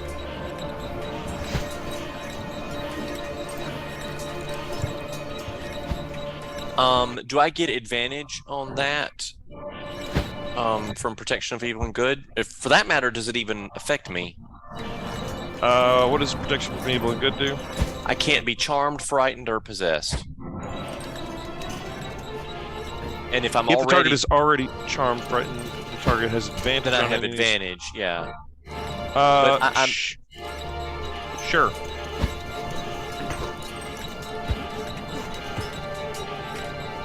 That may not be straight up how it goes, but sure. Do I get another Constitution save for inspiration? Yeah, you can roll it again. Yeah, Leonard is going to use. Apparently, I had inspiration. Sorry, and now's Ron. a great time to use it.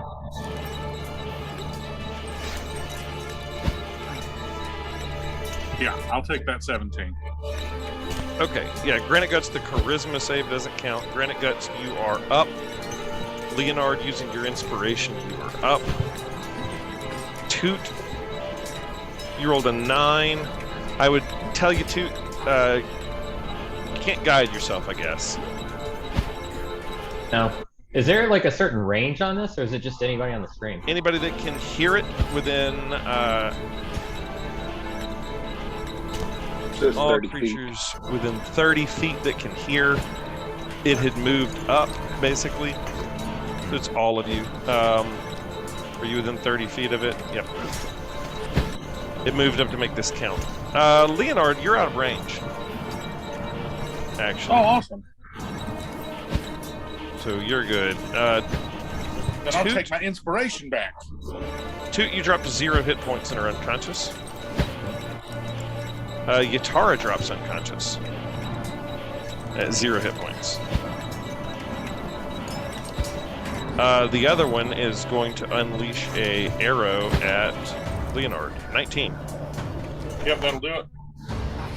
11. You're up, Leonard. All right. Your wizard and... Oh no, the wizard and the bard are unconscious. Okay, the Now you've got flamethrower- healing potions. I know someone does. Flamethrower is going to do flamethrower things. Okay.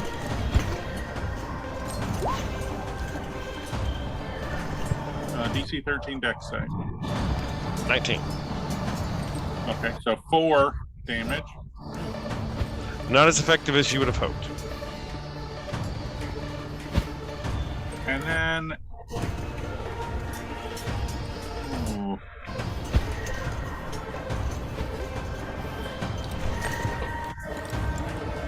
Oh yeah, those of you that succeeded the saving throw,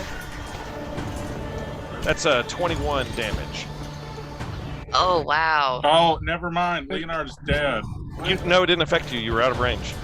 Oh, Wait a minute. Okay, well, I'm down to 1 hit point then. Wait a minute. What was that It said again? it says on a success, a creature takes 10 psychic damage. In the Oh, I'm thing. sorry, I rolled it wrong. Okay, I rolled that wrong. thank you. 13.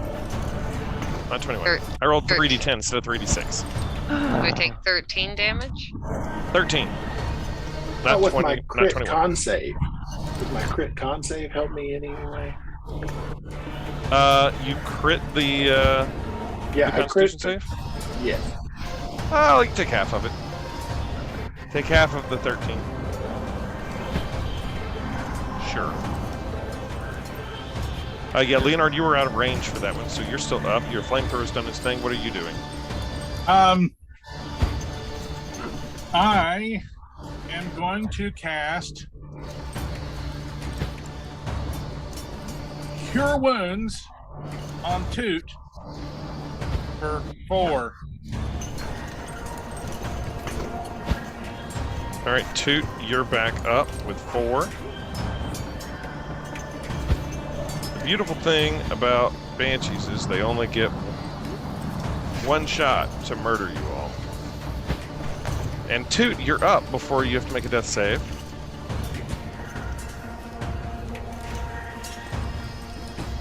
All right. So Yatara is still down. Yatara is still down. And Granite Guts is frightened. Yeah.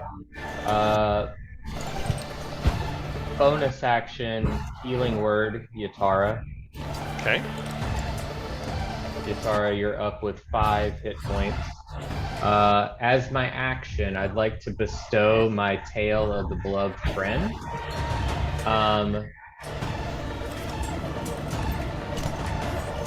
And that was the target, and another creature of its choice that it can see within 5 feet of it gains temporary hit points equal to a roll of my Bardic Inspiration die plus Charisma modifier.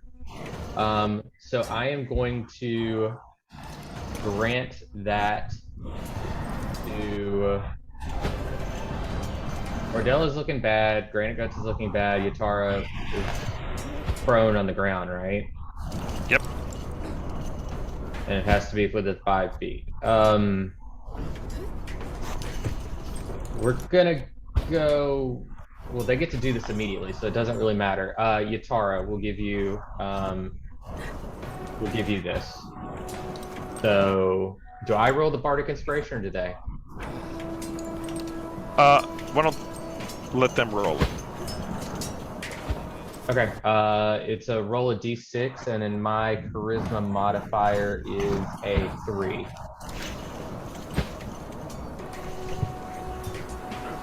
Roll a d6. Yeah, just roll a d6.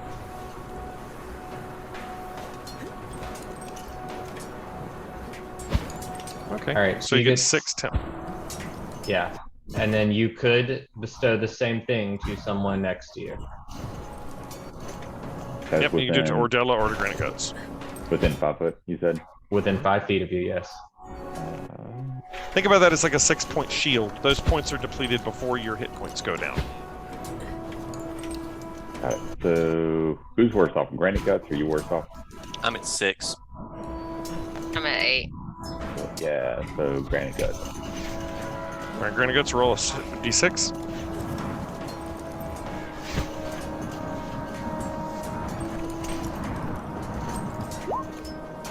All right, you get 8. Thank you. And Granite Guts, you're up with 8 temporary hit points. Okay, so I don't think you're frightened anymore because of the effects of the spell you've cast. okay. This basically negates your fear. Okay, as a that is grand news.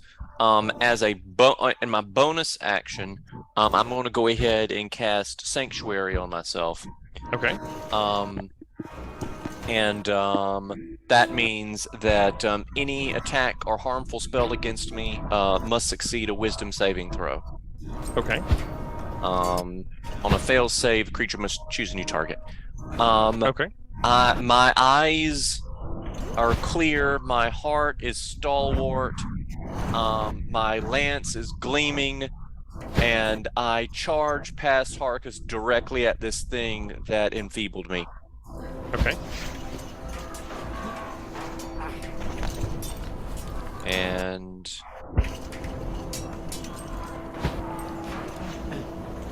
that hits. okay.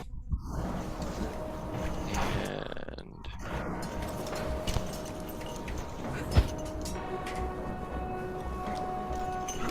Takes 11 magical damage. And I think it's also going to get, hold on, let me check. That is also going to be +1. Okay. for sacred weapon. Okay. So that'll be 12. All right. Yatara, you're up. The one to the north that I attacked earlier, I'm going to attack it again with a magic missile. Okay.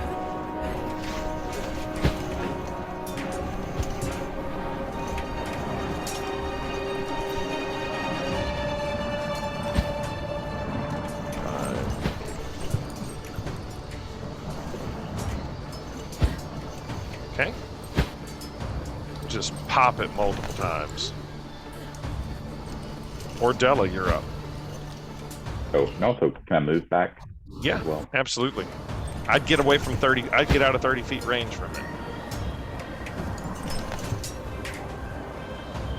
I mean, you guys don't know, you know, that everybody that heard that within 30 feet had to cover their ears and nearly died.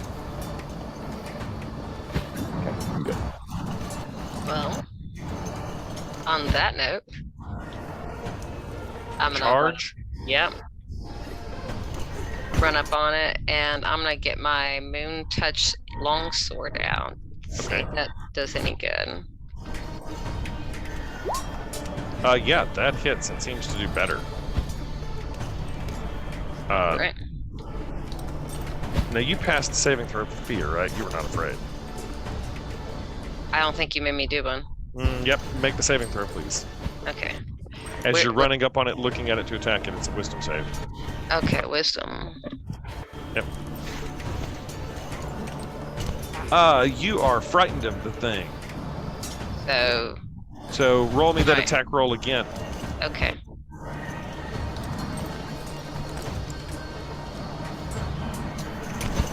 You still hit, but you don't get the crit. Do I do the? Nope.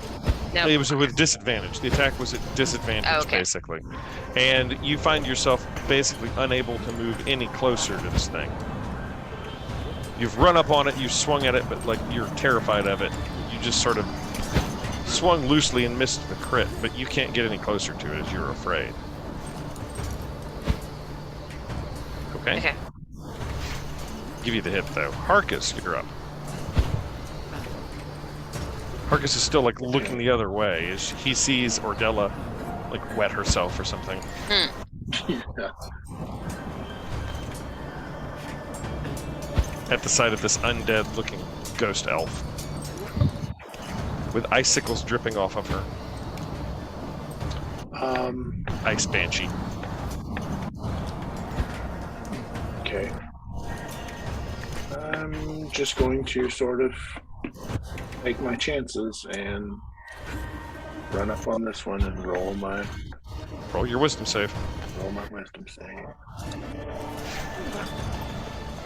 Oh no. Yeah, you are like boot shakingly afraid of it as you come upon it. Make your attack. So I'm swinging my icy sword. Roll it again. 19 hits.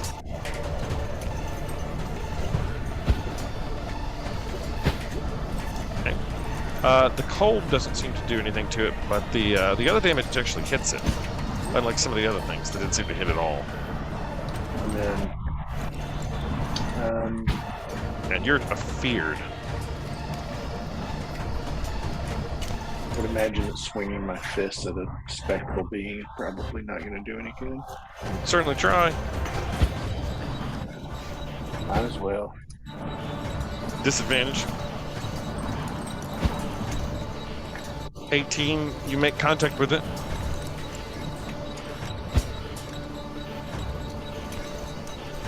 You felt contact. Give you that. It reaches out and tries to grab you.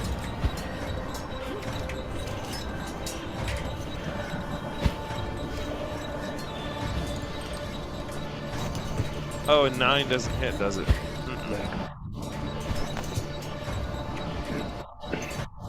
All right.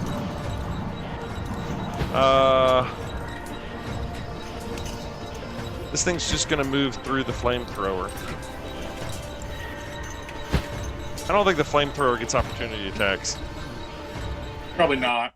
Because that's a melee attack when you get opportunity. It's like swinging your sword on something. So something that has area of effect attacks, I don't think gets opportunity.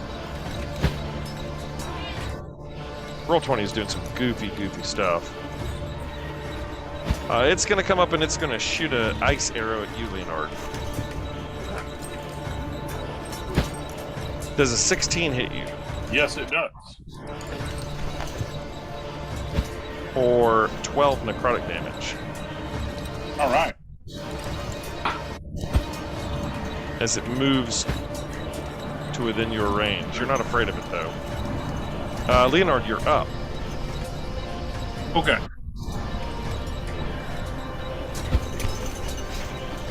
Flamethrower is going to move to here and do its flamethrower thing. Okay. For 8. That's a firebolt. This is, Nope, sorry. Flamethrower I think it's better than that. is... Where is my... I don't really like the way they do this because it takes forever to find it. Sorry. Okay. 12 flamethrower damage. Yeah, it's better. It's 2d8 versus firebolt, which is just 1d8 or 1d10. Yeah, it hits it. And then Leonard is going to firebolt. All right, I'll count that as a hit. You've already rolled that. So that's 8 fire damage. Okay. And then Toot. Leonard is going to move like here. Leonard's bravely getting away. Nope. Here.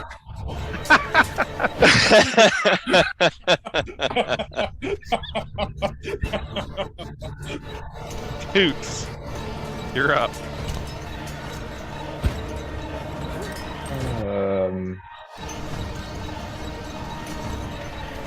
I'm gonna move farther in this direction. I love it. Run away. Of course. And then I'm going to...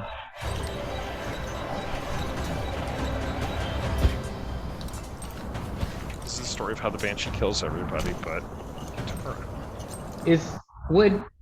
So is this thing made of ice? It appears to be spectral with icicles dripping off of it. Maybe, you're not sure. Are you thinking of shattering it? I was thinking inorganic material, yes. Give it a shot. Fine. I will try to place shatter somewhere in this direction so that I'm not hitting my party. Con save, please. On which one? The one that's closest By the flamethrower? to people. Yeah. No. Closest to my people. So I'm Okay. gonna place it like over here and hit the edge of the Rolls Banshee. a 5. Oh, nice. Okay. And then we are going to...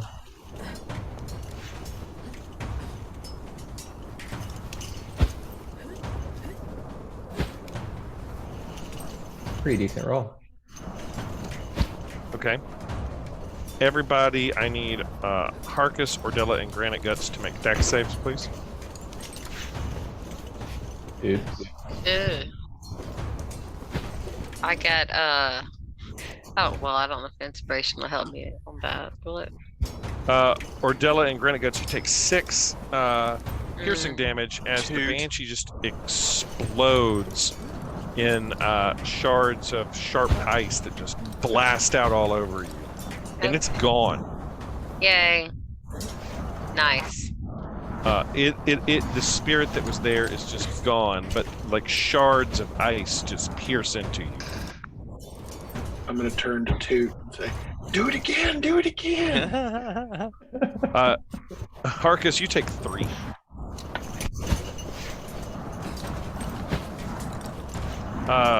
Hella Granite Guts, you're up.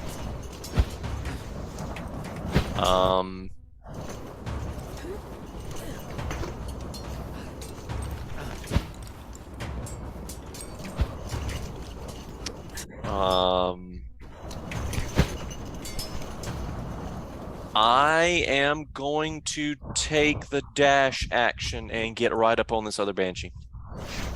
Okay. Yatara. You're up.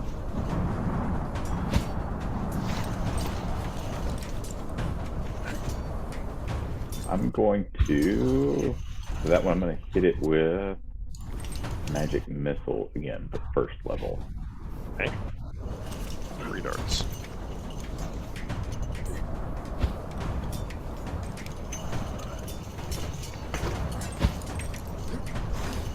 Okay.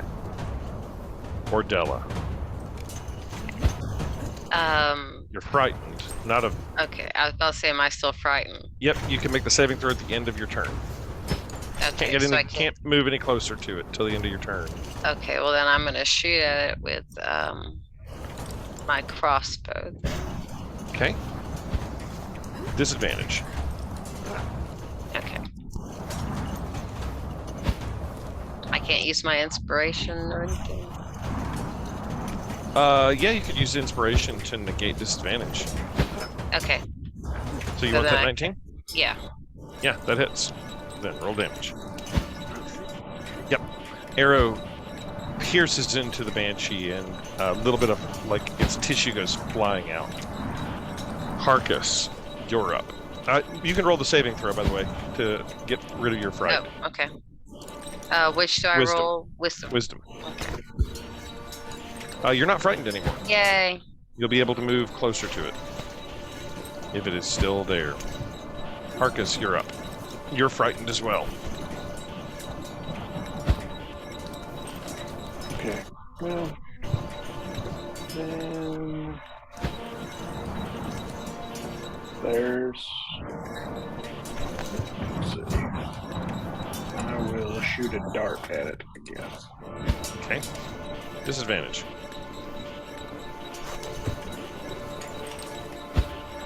Eight misses.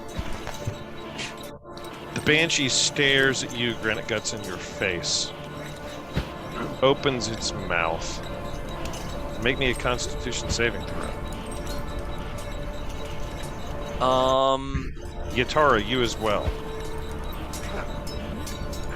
So any spell or attack against me must succeed This a is a- wisdom saving throw. This is an area of effect. So you're not being targeted.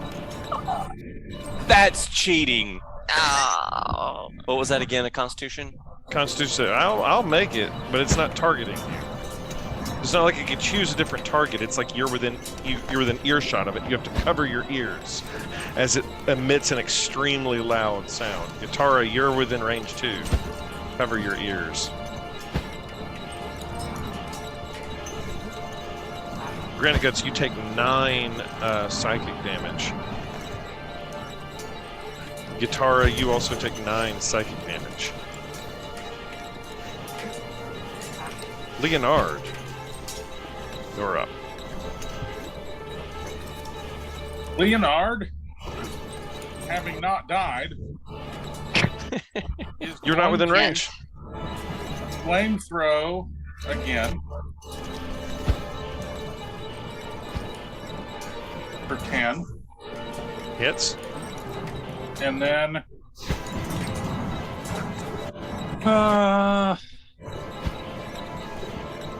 catapult. Interesting. Deck save. Oh, that's a For hit to the 12 banshee. bludgeoning damage. Oh, it's looking real bad. Toot, you're up. Okay. How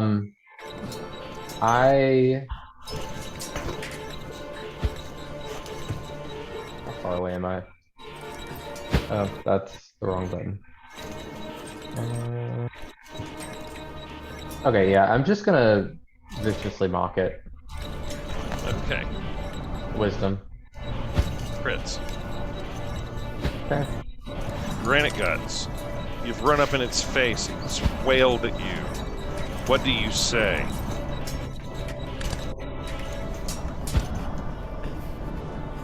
Do something cool here.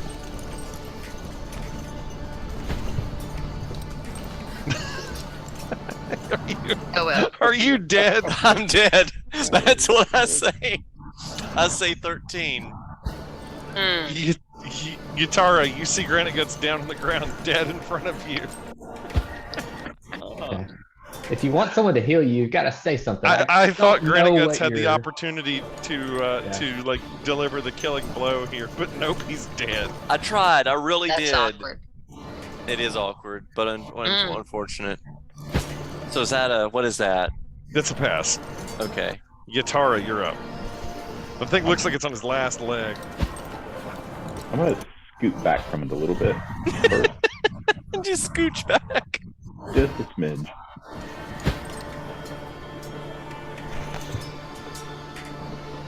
And then do another magic missile at it. That is far and away enough to kill it. So, how the magic missile? Describe what it happens. How this thing? What happens to it as you magic missile it? Melodramatically, it just kind of disintegrates into a puff of powder. Yeah, I think that's perfect. That's exactly what happens. It just sort of disappears.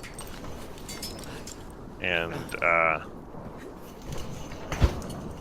you guys find yourselves in the woods. It's quiet. Are we still in initiative? No, you can break out of initiative. Okay. Bonus action healing word. Okay, you're able to heal Granite Guts. I'd like to investigate this fancy. So does that bring you up to 3 or reflecting 4? pool. You find absolutely nothing there where the creature was. It's just gone. One of them exploded into ice, shards of ice, and the other one is just turned to dust, basically. But this It's is gone. like That's a stump. okay. Just a bad-looking stump. I didn't make the map. I didn't make the map super good.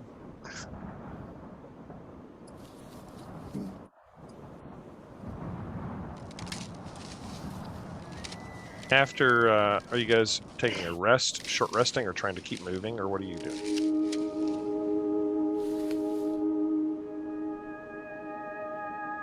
I mean, I would love a rest at some point. Up to you guys. I feel like we probably need to find our way out of here. Yeah. Okay, who's leading you? I'm down 2 hit points, so rest would be nice soon. I'm gonna lay hands on myself. Okay. Oh, Who is leading the party to a place they think is safe to rest? I'll take the lead again.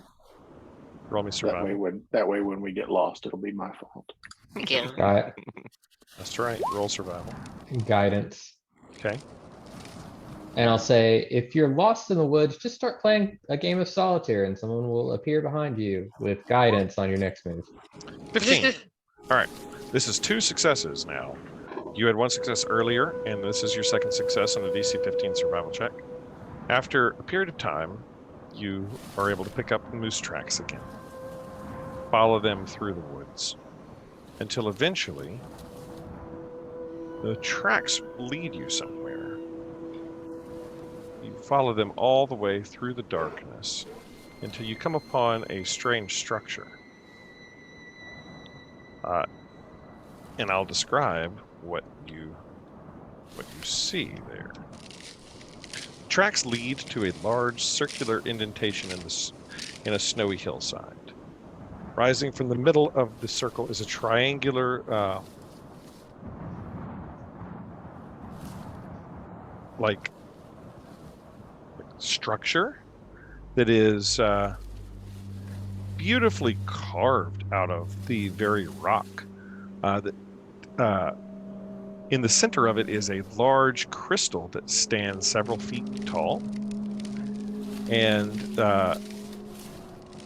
there is a 10-foot high berm that sort of surrounds the entire thing, sort of shaped in the shape of almost like a crescent moon with some steps leading upwards. And this is where the moon tracks lead, or the moose tracks lead. Yatara, this is the structure that you saw in your dream.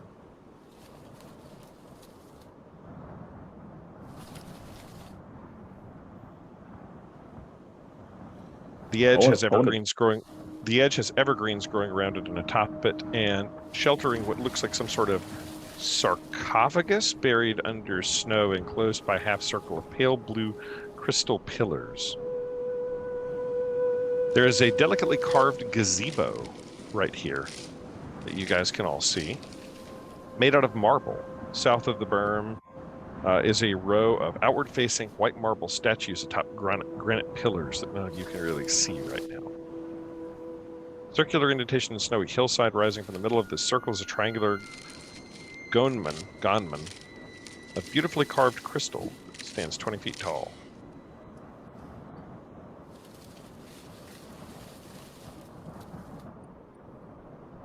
That's I'm going to be sure to relay to everybody that this is the structure that I saw in a dream last night.